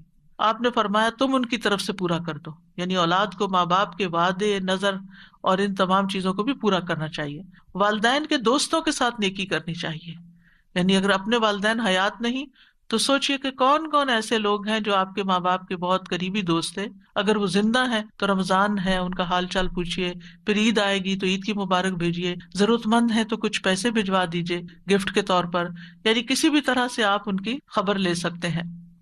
نبی صلی اللہ علیہ وسلم نے فرمایا نیکیوں میں سب سے بڑی نیکی آدمی کا اپنے باپ کی وفات کے بعد اس کے دوستوں سے اچھا سلوک کرنا ہے۔ تو والدین کے لیے دعاؤں میں سب سے پہلے وہی دعا رب ارحمہما کما ربیانی صغیرا، رب ارحمہما کما ربیانی صغیرا، رب ارحمہما کما ربیانی صغیرا۔ رب ارحمهما كما ربياني صغيرا۔ پھر ربنا اغفر لی ولوالدی وللمؤمنین یوم یقوم الحساب، ربنا اغفر لي ولوالدي وللمؤمنين يوم يقوم الحساب۔ اے ہمارے رب مجھے اور میرے والدین اور تمام مومنوں کو اس دن معاف فرما دینا جب حساب لیا جائے گا۔ اس دعا سے ہمیں دعا کی ترتیب بھی پتہ چلتی ہے کہ دعا مانگنے والا سب سے پہلے اپنے لیے دعا کرے، پھر اپنے والدین کے لیے کرے، پھر اپنی اولاد کے لیے کرے، کیونکہ عام طور پر ہم جب اولاد والے ہو جاتے ہیں تو ماں باپ کو عموماً اگنور کر دیتے ہیں، ان کو بھول جاتے ہیں یا ان کی خیر خبر نہیں لیتے، اور پھر دعاؤں میں بھی یاد نہیں رکھتے۔ بچہ بیمار ہے اس کے لیے دعا کر رہے ہیں، کوئی پاس نہیں ہو رہا امتحان کے لیے اسٹرگل کر رہا ہے اس کے لیے دعا کریں، جاب نہیں ہے بچے کے لیے دعا کریں، شادی نہیں، بچے بچے بچے ہر وقت بچے، اور ماں باپ اس میں اگنور ہو جاتے ہیں۔ اگر وہ زندہ ہو اور گھر میں ہو تو بھی وہ منہ دیکھتے رہتے ہیں، کب یہ بچوں سے فارغ ہوگی تو مجھے بھی کوئی کھانا پانی پوچھے گی، یعنی عموماً ترتیب یہی ہے۔ اور اگر ماں باپ بوڑھے ہو جائیں تو پھر اس بات میں بھی لوگوں کو پریشانی لگ جاتی ہے کہ اب ہمارے اوپر ذمہ داری آ رہی ہے، اب ہمیں یہ دیکھنے پڑیں گے۔ تو ان چیزوں کو اپنی سعادت سمجھنا چاہیے کہ شاید ہماری بخشش کا سبب بن گیا ہے، اور کرنا تو ہوتا ہی ہے، خوش دلی سے کریں، محبت سے کریں تو اجر و ثواب بھی کتنے گنا زیادہ ہو جائے گا۔ اور پھر آپ دیکھیے کہ دعاؤں میں ایک رحم کی دعا ہے اور دوسرے بخشش کی، یعنی قرآن کی ان دونوں آیتوں سے یہ پتہ چلتا ہے کہ ترتیب کیا ہے، رحمت کی دعا اور بخشش کی دعا۔ یہ خاص طور پر یاد رکھنا ہے کیونکہ بخشش پر ہی دنیا اور آخرت کی کامیابی کا انحصار ہے۔ استغفار سے ان کے دنیا کے مسائل بھی حل ہوتے ہیں، یعنی جب والدین زندہ ہیں اور ہم ان کے لیے بخشش مانگتے ہیں تو کیا ہوگا، ان کی دنیاوی مشکلات بھی آسان ہوں گی، اور اگر فوت ہو گئے ہیں پھر تو بہت ہی زیادہ ضرورت ہے۔ اور اگر ان کے گناہ معاف ہو چکے آپ کی دعاؤں سے اور ابھی بھی آپ بخشش مانگے جا رہے ہیں تو اب کیا ہوگا، درجات بلند ہونا شروع ہو جائیں گے۔ اور آپ دیکھیے کہ یہ دعا جو ہے ربنا اغفر لی ولوالدی وللمؤمنین یوم یقوم الحساب، یہ کس کی دعا ہے؟ ابراہیم علیہ السلام کی دعا۔ اللہ تعالیٰ نے اپنے خلیل کے لیے اسی دعا کو خاص کیا، انہوں نے اور دعائیں بھی کی ہوں گی لیکن اس کا ذکر قرآن میں کیا۔ اور والدین کے لیے اس لیے بھی دعا کی جائے کہ ہم والدین کی کمائی ہیں اور والدین نے اپنی کمائی ہم پر خرچ کی ہے۔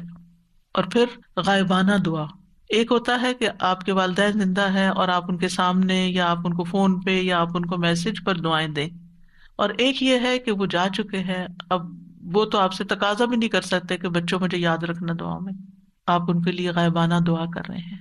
اور غائبانہ دعا جو ہے قبول ہوتی ہے اور اس کا فوری طور پر اثر آپ کو بھی پہنچتا ہے، یعنی نہ صرف والدین کے لیے بلکہ سارے مومنوں کے لیے یہ دعا کرنی چاہیے، وَلِلْمُؤْمِنِينَ يَوْمَ يَقُومُ الْحِسَابُ۔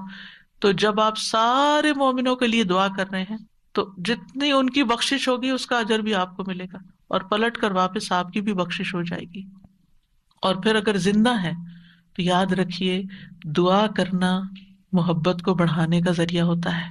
آپ کسی کے لیے بھی دعا کرتے اور خلوص دل سے دعا کرتے ہیں تو اس شخص کے دل میں آپ کی قدر پیدا ہو جاتی ہے، چاہے آپ اس کے سامنے کریں چاہے غائبانہ طور پر کریں۔ تو جن لوگوں نے آپ پر کوئی احسان کیا، یعنی بہتر یہ ہے کہ آپ کوئی اپنی ڈائری بنا لیں اور ان میں نام لکھ لیں، اور اگر نام سب کے نہیں لکھے جا سکتے تو آپ مجموعی طور پر کہیں کہ یا رب جس کسی نے مجھ پر جو بھی احسان کیا ہے تو اسے اس کا بہترین بدلہ عطا کر، اس پہ رحمت فرما، ان کی بخشش فرما، ان کی دین دنیا کی ضروریات پوری فرما۔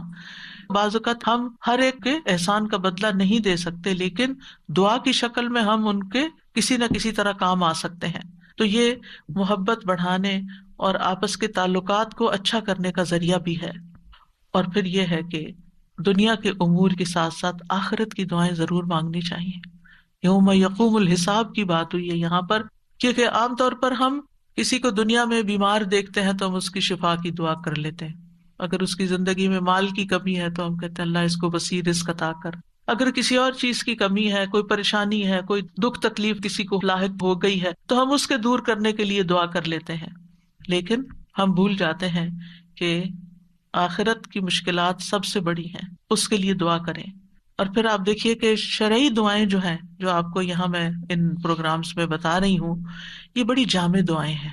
ہمارے اندر اتنی ہمت ہستی نہیں ہوتی کہ ہم خود اتنے اچھے الفاظ سلیکٹ کر سکیں اور ان الفاظ میں مانگ سکیں. جب ہم قرآن کی آیت سے کوئی دعا لے کے مانگتے تو وہ ہر حرف پہ 10 نیکیاں الگ مل رہی ہوتی، اور پھر اللہ سبحانہ تعالیٰ کی سکھائی ہوئی دعا ہم مانگ رہے ہوتے ہیں، اور پھر یہ کہ قبولیت بھی زیادہ ہوتی ہے. تو اس میں دنیا اور آخرت کے بڑے بڑے مقاصد چھپے ہوئے ہوتے ہیں اور مختصر الفاظ بھی ہوتے ہیں. حضرت نوح علیہ السلام نے بھی ایک دعا کی تھی، رب اغفر لی ولوالدی ولمن دخل بیتی مؤمنا وللمؤمنین والمؤمنات ولا تزد الظالمین الا تبارا. اے رب مجھے بخش دے اور میرے ماں باپ کو اور اس کو جو مومن بن کر میرے گھر میں داخل ہو، اور ایمان والے مردوں اور ایمان والی عورتوں کو، اور ظالموں کو ہلاکت کے سوا کسی چیز میں نہ بڑھا.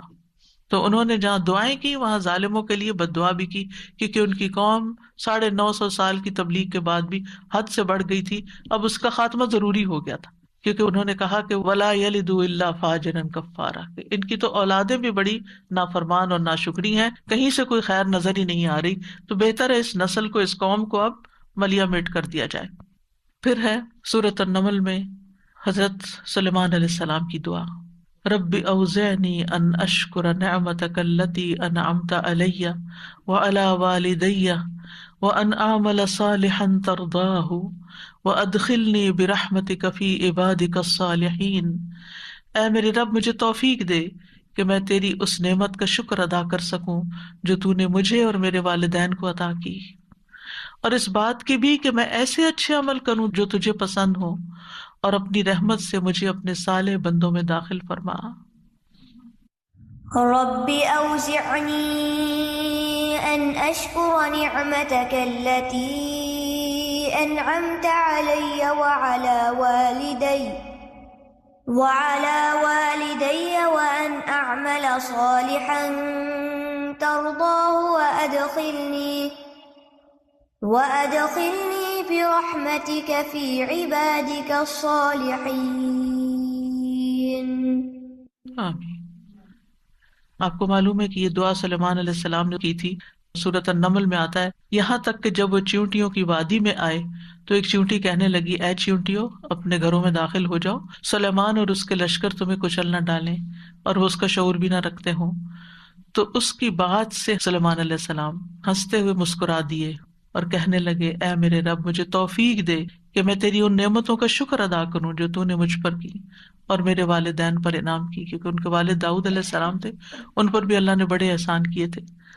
اور یہ کہ میں وہ نیک عمل کروں جس سے تو راضی ہو جائے. کتنی خوبصورت دعا ہے. اللہ ایسی نیکی کی توفیق دے دے کہ جس سے تو خوش ہو جائے، کیونکہ ایک مومن کی سب سے بڑی تمنا، طلب اور تڑپ یہ ہوتی ہے کہ میرا رب مجھ سے راضی ہو جائے. تو اللہ مجھے وہ کام سکھا دے، وہ رستہ بتا دے کہ جس سے میں تجھے راضی کر سکوں، اور مجھے اپنی رحمت کے ساتھ اپنے نیک بندوں میں شامل کرے. کیونکہ نیک بندوں کے ساتھ انسان جب رہتا ہے تو نیک بندوں پہ جو رحمتیں آتی ہیں وہ ہم پر بھی آتی ہیں.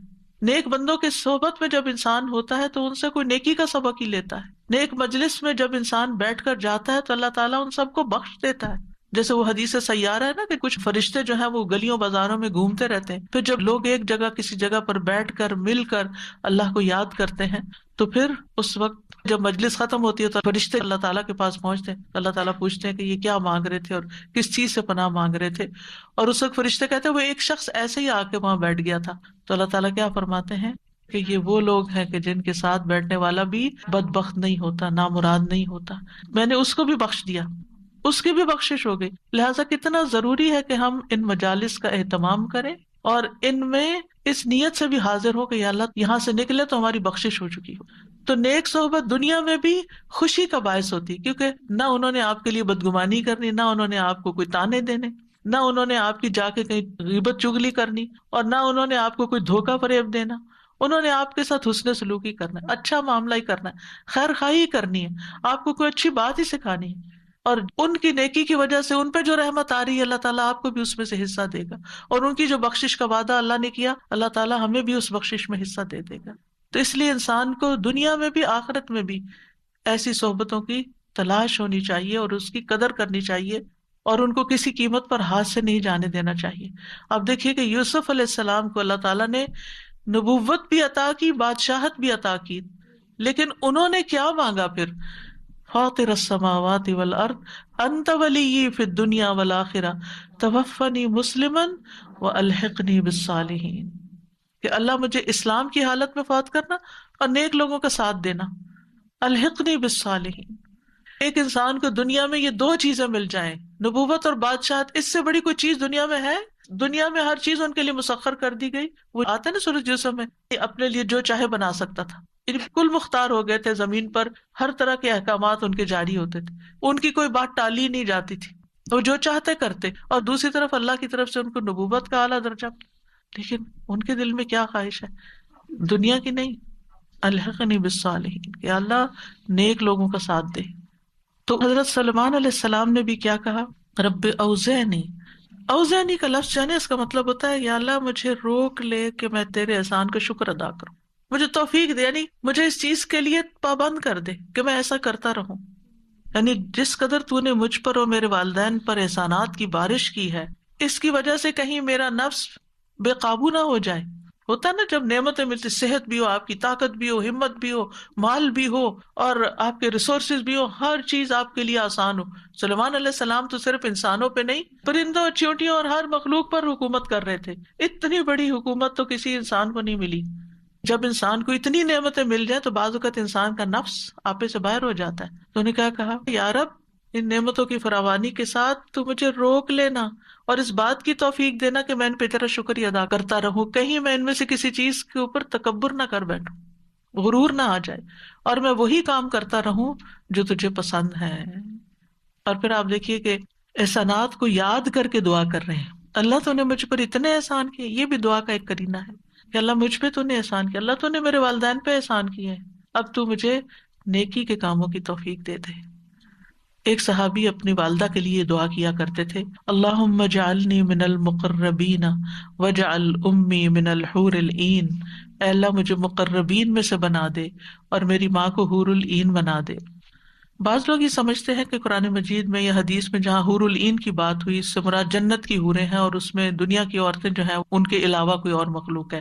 اصل میں حور العین جنتی عورتوں کی صفت بھی ہے، یعنی جو عورتیں جنت میں جائیں گی انتہائی خوبصورت ہوں گی، یعنی جنت کی خوبصورت ترین عورتوں میں شامل کر لے. ایک عورت کے لیے سب سے زیادہ کس چیز کی خواہش ہوتی ہے؟ یعنی ایک عورت کی کمزوری ہے نا کہ وہ خوبصورت ہو. تو وہ اپنے لیے مقرب ہونے کی دعا بھی کر رہے ہیں اور پھر اپنی والدہ کے لیے انتہائی نیک اور خوبصورت عورتوں میں شامل ہونے کی دعا بھی کر رہے ہیں. اللہ سبحانہ وتعالیٰ ہمیں اپنے والدین کے حق ادا کرنے کی توفیق دے، اور اگر کوئی کمی کوتاہی رہ گئی ہے تو وہ دعاؤں سے پوری ہو سکتی ہے. اگر ہم نے زندگی میں ان کی قدر نہیں کی اور ان کے لیے دعاؤں کے دروازے بند ہو گئے تو اب ہم ان کے لیے دعائیں کریں تاکہ ہم اس کمی کو پورا کریں. ہم نے خدمت نہیں کی اور ہمیں ریگریٹس ہیں، صرف ریگریٹس سے کچھ نہیں بنتا. ریگریٹس انسان کے عمل کی قوت کو کم کر دیتے ہیں. جتنا زیادہ آپ ریگریٹ کریں گے، کاش میں یہ کر لیتا، کاش میں وہ کر لیتا، میں نے یہ کیوں نہ کیا، میں نے وہ غلطی کیوں کر دی، تو شیطان کی طرف سے کیا ہوتا ہے کہ انسان کو بس وہ غمگین رکھتا ہے، پریشان رکھتا ہے. تو غم اور پریشانی میں ہمارے عمل کی قوت کم ہو جاتی ہے. لہٰذا ریگریٹس کو آلٹرنیٹلی تبدیل کر کے، ریپلیس کر کے ان کی جگہ دعاؤں کی کثرت کر دیں. اللہ ہمیں توفیق عطا فرمائے. وآخر دعوانا ان الحمد للہ رب العالمین.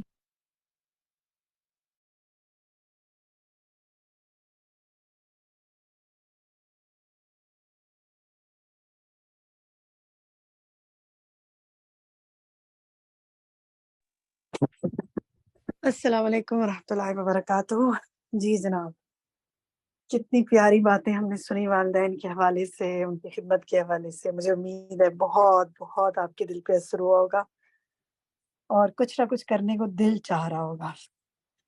چلیں دیکھتے ہیں آج کیا سیکھا ہم نے، تھوڑا سا ڈسکشن کرتے ہیں۔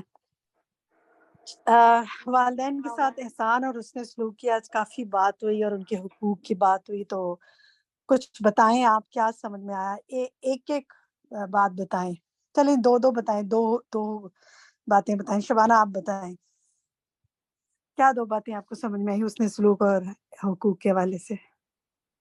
کہ والدین کے ساتھ احسان اور حسن سلوک کرنا چاہیے، ان کے سامنے کوئی ان سے اگر ان کی بات پسند نہ آئے تو ان کے سامنے اف تک نہ کریں، اور ان کی خدمت کو مقدم سمجھیں اور نفل ٹھیک ہے، عبادت سے زیادہ چلیں کیونکہ الحمدللہ شبانہ نے دو باتیں بتائیں کہ اف نہ کریں اور خدمت کو مقدم سمجھیں۔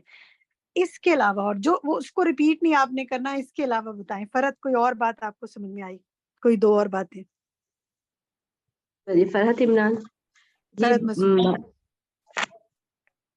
فرحت مسعود، ہاں جی السلام علیکم۔ وعلیکم ہاں جی السلام۔ والدین کی خدمت کے لیے یہ سمجھ آیا ہے کہ بس والدین کی جو چیزیں ہم لوگ اپنے والدین اس وقت حیات نہیں ہے تو ان کی ایک ایک بات اور ایک ایک چیز یاد آ رہی ہے، اور جس طریقے سے ہم لوگوں نے ان کو ان کی خدمت اور جو کچھ ہم لوگ کر سکے، اور اب والدین کے لیے جو ہم پیچھے سے کر سکتے ہیں ہم وہ یاد کر رہے ہیں کہ اب ہم ان کے لیے کیا کریں گے، مگر ان کے لیے دعائیں بس کر سکتے ہیں، اور باقی ہم لوگ اب جو والدین جن کے زندہ ہیں ان کو بہت اس چیز کا کہیں گے کہ بس نہ ان کی خدمت کریں اور ان کے ساتھ بہت نیک سلوک کریں اور حسن سلوک سے پیش آئیں، تاکہ نہ ہم لوگوں کی طرح سے اس چیز کے لیے وہ نہ ہو کہ بھی ہم لوگ، حالانکہ ہم لوگوں نے بہت اپنے والدین کے لیے بہت زیادہ محبت، اور ان لوگوں نے بھی بہت کی، میری خاص طور پہ میری والدہ تو میرے سے بہت اٹیچ تھیں، اور ایک ایک چیز میں روز فون کرنا، میرے سے روز بات کرنا، اور میری والدہ سے ہر چیز میرے سے کرواتی تھیں کہ میرے یہ کام کرنے یہ کرنا، الحمدللہ حالانکہ میں دور ہوتی تھی، تو تو بس یہ کیا بہت یاد آ رہی ہیں آج بہت کیا یاد آپ ہیں کہ آپ ان کے لیے کیا کریں گے انشاءاللہ۔ فرحت عمران آپ بتائیے۔ جی فرحت عمران، باجی ایک بات یہ والی بات سمجھ میں آ رہی ہے نا کہ ہماری تو والدہ میری بھی چلی گئی ہے، تو یہ کہ اللہ نے راستہ بند نہیں کیا، یہ اس بات سمجھ میں آ گئی کہ ہم ان کے لیے خرچ بھی کر سکتے، ان کے لیے دعائیں بھی کر سکتے، ان کے لیے ہم جو ہے ان کے رشتے داروں سے، ان کے دوست سے، احباب سے مل کے ان کے لیے یعنی کہ ان کے نیکیوں میں اضافہ ہو سکتا ہے نا، یہ ہمارا ان کا حق ہے ہمارے اوپر کہ ہم ان کے رشتے داروں سے، ان کے دوست سے، باپ سے ملیں، تو صدقہ۔ یہ بات سمجھ میں آئی ہے نا، اور ان کے پر خرچ۔ تو اب یہ کرنا ہے، ٹھیک ہے، اب آپ نے آج سن لیا نا، جب ہم کوئی بات سنتے ہیں نا انشاءاللہ تو دل پہ اثر ہوتا ہے، پھر وہ وقتی طور پہ ہوتا ہے، پھر کچھ اور مصروف ہو جاتے ہیں، لیکن یہ آج یا کل ہی کام کر لینا ہے۔ کوئی اگر بات آپ کو سمجھ آئی، ابتدا کرے، اللہ تعالیٰ آگے برکت ڈالے۔ آئمہ وسیم آپ کیا کہتی ہیں، کیا ہے والدین کے حقوق اور احسان اور جی میم، توحید کے بعد والدین کا سب سے بڑا حکم اللہ تعالیٰ نے دی ہے، اور میری والدہ بھی نہیں ہے، تو میں چاہتی ہوں کہ میں ان کے لیے صدقہ جاریہ بنوں اور ایسے کام کروں کہ ان کے درجات بلند ہوں، اور میں ان کے لیے دعاؤں کا سلسلہ جو ہے وہ جاری رکھوں، صدقہ خیرات کروں، ان کے روزے رکھ کے ان کے جو روزے بیماری کی وجہ سے رہ گئے تھے وہ روزے رکھوں میں، انشاءاللہ اللہ اور تعالیٰ۔ اللہ تعالیٰ ان کے درجات بلند فرمائے۔ آمین آمین۔ چلیے سوال دیکھتے ہیں، پھر انشاءاللہ مزید آپ کی ریفلیکشن لیں گے۔ والدین کے ساتھ اس نے سلوک کرنے کی اہمیت ہے، یعنی کیوں، کیا اہمیت ہے، کوئی فائدہ ہے، یعنی میں فائدہ، بتاؤں؟ اہمیت کیا ہے، کیوں کرنا چاہیے؟ جی زینب اکبر آپ بتائیں گی کیا اہمیت ہے اس کی؟ السلام زینب علیکم جی، بتایا ہے کہ اللہ تعالیٰ نے ایک تو سب سے بڑا اہمیت کا جو بتایا ہے کہ ہم جب نماز پڑھتے ہیں اس میں بھی اتحیات کے بعد اور اللہ کے بعد جو ہے توحید میں جو ہمارے ذکر ہے وہ والدین کا احترام اور اس کا ذکر ہے تاکید۔ جی، اور اس کے بعد اللہ تعالیٰ نے والدین کے ساتھ حسن سلوک کو سب سے افضل عمل بتایا گیا ہے، اپنی اور اطاعت جی، اور اس کے علاوہ بتایا گیا ہے کہ ماں کے ساتھ جو نیکی ہے وہ اتنی اہم ہے کہ جہاد سے زیادہ اہم قرار دیا گیا ہے اس کو. بالکل بالکل، ماشاء اللہ، بارک اللہ فی علمک. دیکھیں کتنی اہمیتیں ہیں، بہت سی اہمیتیں ہیں، یہ سب آپ کے ساتھ شیئر ہوئی ہیں، یہ پریزنٹیشن میں بھی موجود ہیں، آپ اور لوگوں سے بھی ان چیزوں کو شیئر کر سکتے ہیں. فائدے بتائیے، کیا فائدے ہوں گے اگر آپ کریں گے تو؟ جی ماریہ عمران. باجی والدین کے ساتھ حسن سلوک کے بہت سارے فائدے ہیں، دنیا میں بھی عزت ہوتی ہے اور آخرت میں تو ہے ہی کامیابی ہی کامیابی. تو ان کی اطاعت، ان کا ادب اور ان سے اونچی آواز میں بات نہ کرنا، تو باجی ان کے دل میں بھی نرم گوشہ پیدا ہوتا ہے اور ان کے دل سے ہر لمحے ہمارے لیے دعائیں ہی دعائیں نکلتی ہیں. اور یہ دعائیں ہمارے لیے وہ نجات بنتی ہیں کہ ہماری نسلیں جو ہے نا وہ بھی پنپتی ہیں ماں باپ کی دعاؤں سے. اور باجی سب سے زیادہ دلی سکون بھی ملتا ہے بہت ہمیں. صحیح بات ہے، بالکل. دیکھیں جنت میں ان کے ساتھ حسن سلوک، وہ ایک حدیث شیئر کی تھی نا کہ آپ سلسلہ میں کسی کو قرآن پڑھتے دیکھا تھا تو والدین کے ساتھ حسن سلوک کی وجہ سے جنت نصیب ہوئی تھی ان کو. پھر ان کے قدموں کے نیچے جنت ہے، عمر میں برکت اور رزق میں اضافہ ہے. تو اللہ تعالیٰ ہمیں کرنے کی توفیق عطا فرمائے. اور جو والدین کے دنیا سے جانے کے بعد کیا کیا حقوق ہیں، اس پر میرے کئی ساتھیوں نے بات کی، ہم وہ دیکھ لیتے ہیں. وہ ان کو آپ دیکھیں کہ ان کے لیے کیا کرنا: دعائیں کرنا، استغفار کرنا، صدقہ کرنا، ان کی طرف سے پانی پلانے کا صدقہ، ان کے روزوں کی قضا ادا کرنا، ان کی طرف سے حج کرنا، ان کی نظر پوری کرنا، اور والدین کے دوستوں کے ساتھ نیکی کرنا. یہ 8 چیزیں آج ڈسکس ہوئی ہیں. اب جن کے والدین دنیا میں نہیں ہیں یا کوئی ایک ان میں سے نہیں ہے، وہ سوچے انہوں نے کیا کرنا ہے. یہی ہمارا آپ سے اگلا سوال ہے کہ آپ نے کیا سوچا اپنے والدین کے لیے، جن کے والدین حیات ہیں اور جن کے والدین یا والد یا والدہ حیات نہیں ہیں. تو آج کے بعد آپ نے کیا سوچا کہ کیا کریں گی؟ ایک طرح فوراً سوچ لینا کوئی بات، اگر آپ شیئر کرنا چاہیں، آپ میں سے کوئی شیئر کرنا چاہے تو. شاہدہ احمد آپ کہیے. جی میں نے آج کا یہ پروگرام جیسے سنا تو میں اپنی عمر میں جیسے اضافہ کرنا چاہتی ہوں، تو ظاہر ہے میں اپنے والدین کے لیے صدقہ جاریہ بن کے یہ سارے کام کر سکتی ہوں. تو الحمدللہ میں ان کے لیے بہت سارے جیسے قرآن کے اسٹوڈنٹس ہیں ان کے نام سے کام کرتی ہوں تاکہ جنت میں داخلے کا سبب میرا بن جائے. آمین. الحمدللہ. شیئر کریں گے، مختصراً کرتے ہیں تاکہ کئی ساتھیوں کو موقع ملے. عالیہ کچھ شیئر کرنا چاہیں گے؟ عالیہ اکبر، کمل. جی السلام علیکم. میرے بھی والدین کیونکہ حیات نہیں ہیں اب تو اور ریگریٹس بھی بہت ہیں کہ ان کے لیے ان کو جو وقت چاہیے تھا وہ وقت نہیں دے سکی. تو اب یہ کہ جو وہ مجھ سے کہہ کے گئی تھی اور جو اس وقت وہ مجھے لگتا تھا کہ پاسبل نہیں ہے، لیکن اللہ تعالیٰ نے کچھ زندگی میں چیزیں ہی ایسی کر دی کہ جو وہ مجھے کہہ کے گئی تھی وہ میری ذمہ داری ہی بن گئی. اور اب اللہ سے دعا یہ ہے کہ اللہ تعالیٰ مجھ سے وہ ذمہ داری احسن طریقے سے انجام دلوا دے بس. آمین. کمل آپ کہیے. السلام علیکم. الحمدللہ میرے والدین حیات ہیں، تو کیونکہ شادی کے بعد تو یہی ہوتا ہے زیادہ تر فون پہ، خاص پہ جو اوورسیز ہیں وہ لوگ فون پہ ہی بات کر سکتے ہیں. تو میری کوشش ہوتی ہے کہ میں صبح سب سے پہلے اپنی امی کو فون کروں، ان کا حال چال پوچھوں. اور ایک چیز جو میں نے سیکھی اور اس پہ غور کیا وہ یہ کہ کیونکہ اس عمر کے کسی بھی حصے میں پیرنٹس کو اپنی اولاد کی تکلیف بہت زیادہ محسوس ہوتی ہے، چاہے وہ چھوٹے ہوں چاہے بڑے ہوں. تو میرا خیال ہے کہ ہمیں اپنی پریشانیاں جو ہیں وہ کم سے کم اپنے والدین کے ساتھ شیئر کرنی چاہیے تاکہ وہ خوش رہ سکیں اور اب ہماری پریشانیوں سے کوئی بھی ٹینشن لے کے بیمار نہ ہو. تو یہ میرا خیال ہے کہ دور رہ کے ایک یہ چیز کر سکتے ہیں. اور تحفے تحائف دینے کا وہ تو الحمدللہ مطلب پہلے بھی کرتے ہیں. آپ نے جو بات کی نا، سبحان اللہ، بالکل یہی بات میرے ذہن میں آ رہی تھی کہ والدین کو نہ تنگ کریں، نہ پریشان کریں. ہم تو بعض اوقات ہسبینڈ کے ساتھ کوئی بات ہوتی ہے فوراً ماں کو شکایت کی، ہسبینڈ کے ساتھ خود ٹھیک ہو گیا اور ماں کے ذہن میں وہی پریشانی چل رہی ہے. تو واقعی یہ بہت اہم بات ہے جو کمل نے کی ہے. عاکفہ آپ کچھ شیئر کریں گی؟ جی باجی، مجھے جو آج آپ کا ٹاپک تو بہت ہی اچھا لگا اور بہت ہی زیادہ جو ہے نا وہ اپنے ماں باپ کی وہی قدر فیل ہو رہی ہے. اور سب سے زیادہ قدر تب فیل ہوتی ہے جب ہم خود پیرنٹس بنتے ہیں. تو اب جیسے ہمارے بچے چھوٹے ہیں تو جب ان کو جیسے تکلیفیں ہمیں ہو رہی ہیں ان کو کرنے میں، تو اب مجھے اپنی امی جو ہے نا اب زیادہ یاد آتی ہیں، یعنی کہ اس طرح کے انہوں نے بھی ہمارے ساتھ بچپن میں ایسے کیا، اتنا برداشت کرنا پڑتا ہے، صبر کرنا پڑتا ہے.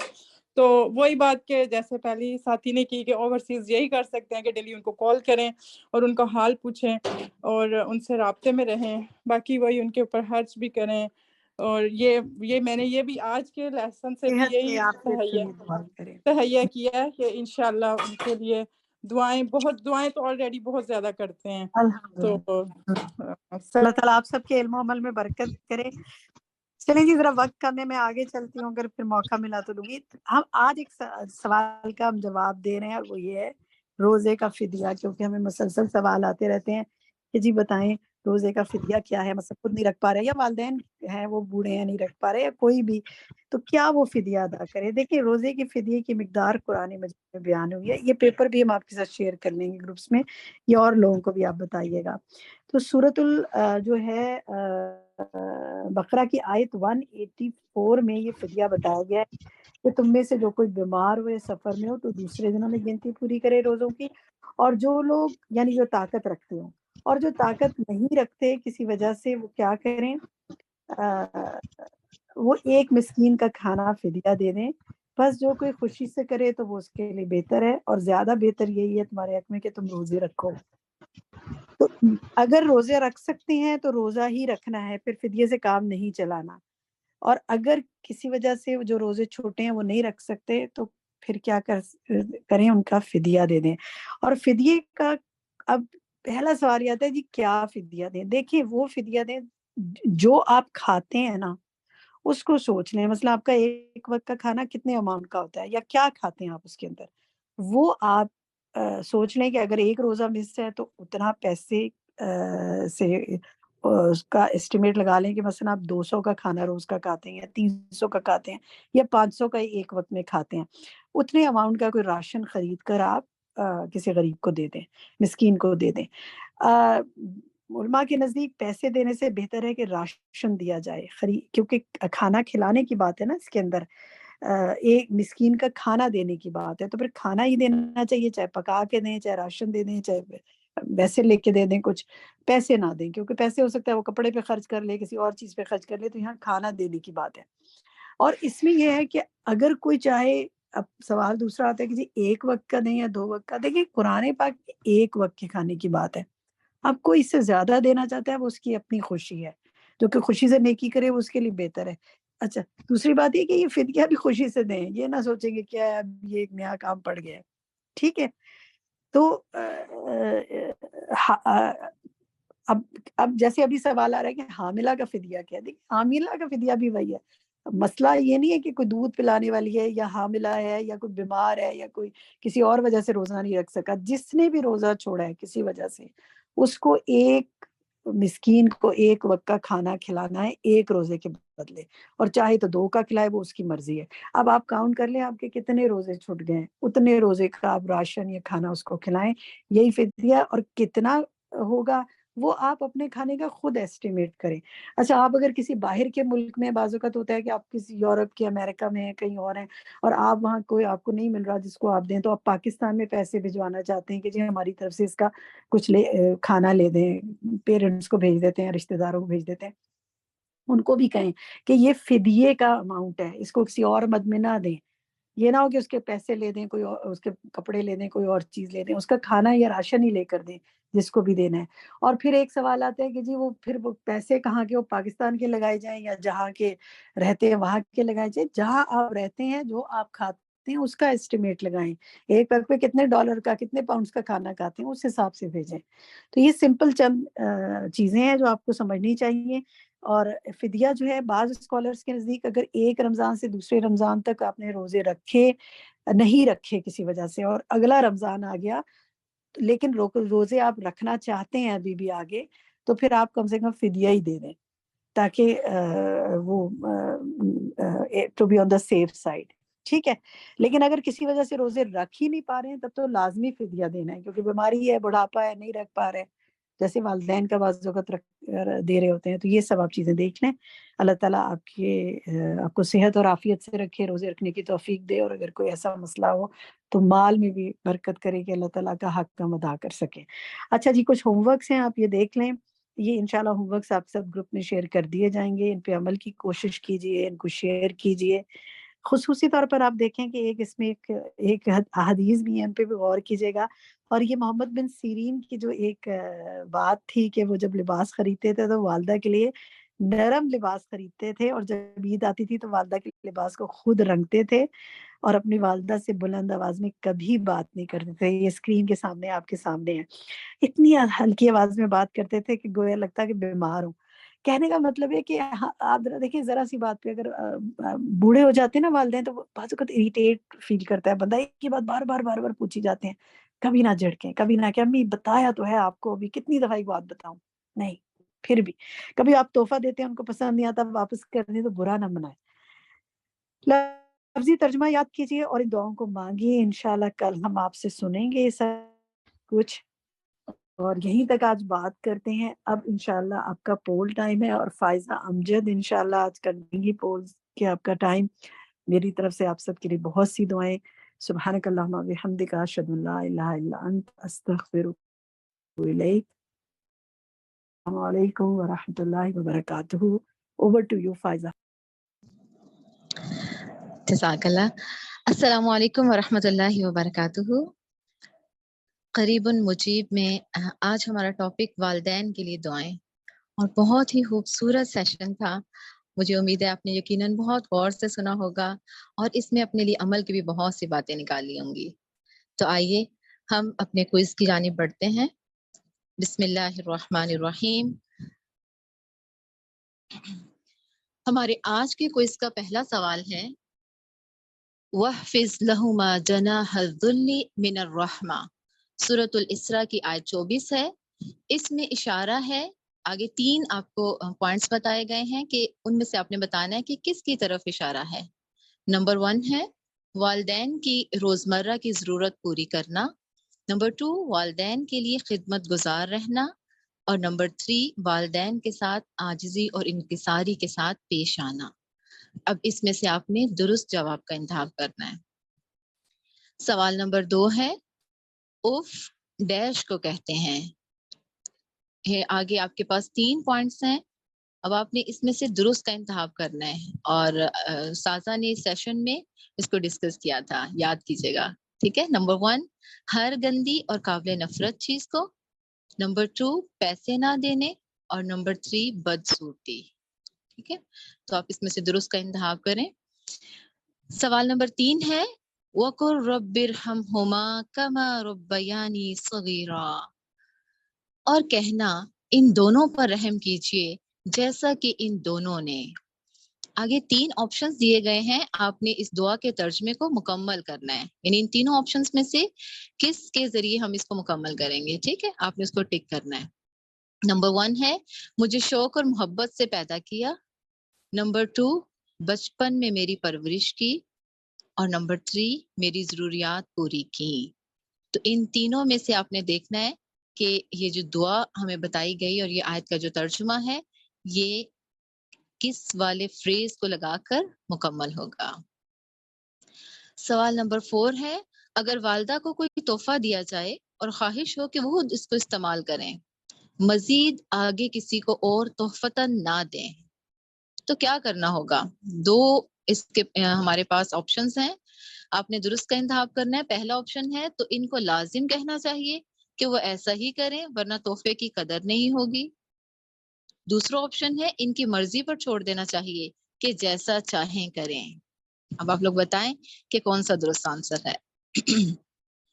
سوال نمبر 5 ہے, والدین سے کوئی غلطی ہو جائے تو اس کو دوسروں کو بیان کرتے رہنا.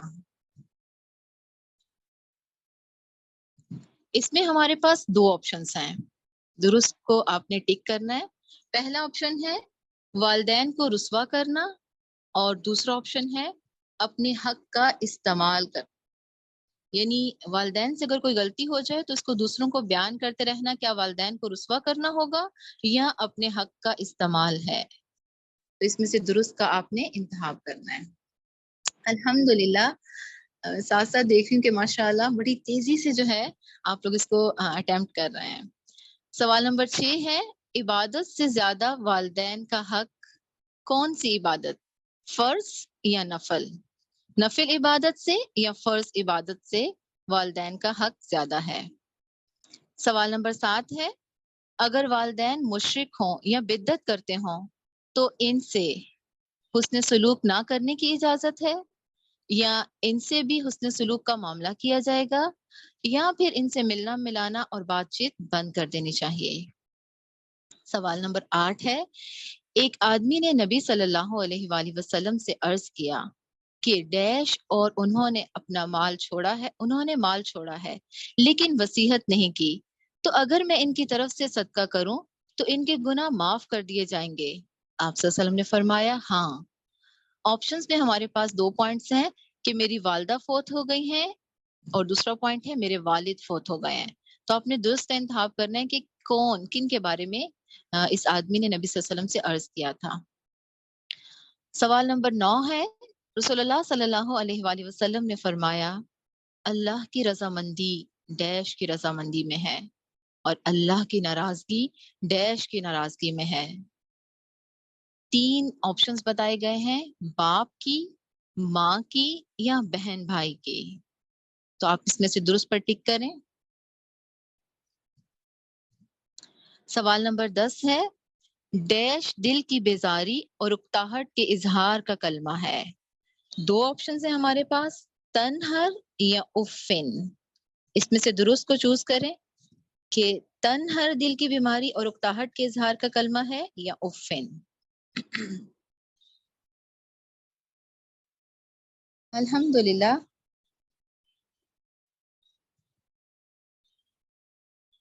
کچھ لوگ ابھی بھی اس کو اٹیمپٹ کر رہے ہیں. تھوڑا سا ہم ویٹ کرتے ہیں تاکہ وہ لوگ بھی جو ہے اس کو کر لیں، پھر انشاءاللہ ہم اس کے ریزلٹس کی جانب بڑھیں گے.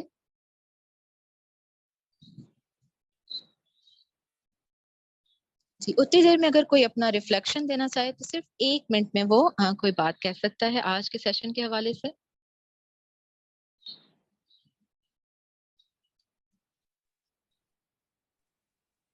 جی میں بات کرنا چاہتی ہوں شبانہ.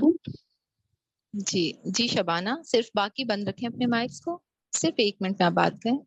جی آج کے سیشن سے میں نے سوچا لیکن پہلے بھی میرے ذہن میں تھا میری امی کی ڈیتھ ہوئی تو انہوں نے حج نہیں کیا ہوا تھا، تو میں نے سوچا ہے انشاءاللہ جب بھی اللہ نے مجھے توفیق دی اور موقع دیا تو میں اپنی امی کے لیے حج بدل کروں گی.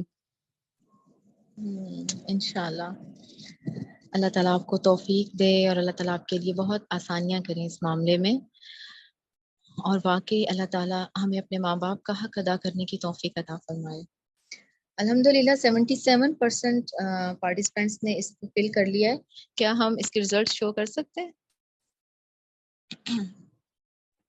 جی بالکل انشاءاللہ.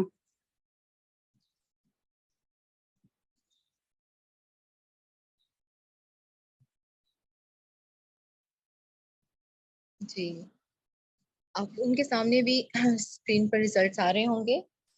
سوال نمبر 1 تھا وَخْفِضْ لَهُمَا جَنَاحَ الذُّلِّ مِنَ الرَّحْمَةِ، اس میں اشارہ کس کی طرف ہے؟ تو الحمدللہ 94% لوگوں نے اس کا بالکل درست جواب دیا. کچھ 6% 5% جو ہیں ان کو کنفیوژن ہے، تو اس کا درست آنسر تھا والدین کے ساتھ عجز و انکساری کے ساتھ پیش آنا. جن کو کنفیوژن ہے وہ بھی اس کو درست کر لیں. سوال نمبر 2 میں اف ڈیش کو کہتے ہیں. 93% نے الحمدللہ اس کا درست جواب دیا ہر گندی اور قابل نفرت چیز کو. باقی 6% لوگوں نے کہا بدصورتی اور 1% نے کہا پیسے نہ دینا، تو وہ لوگ بھی اپنے اس جواب کو درست کر لیں.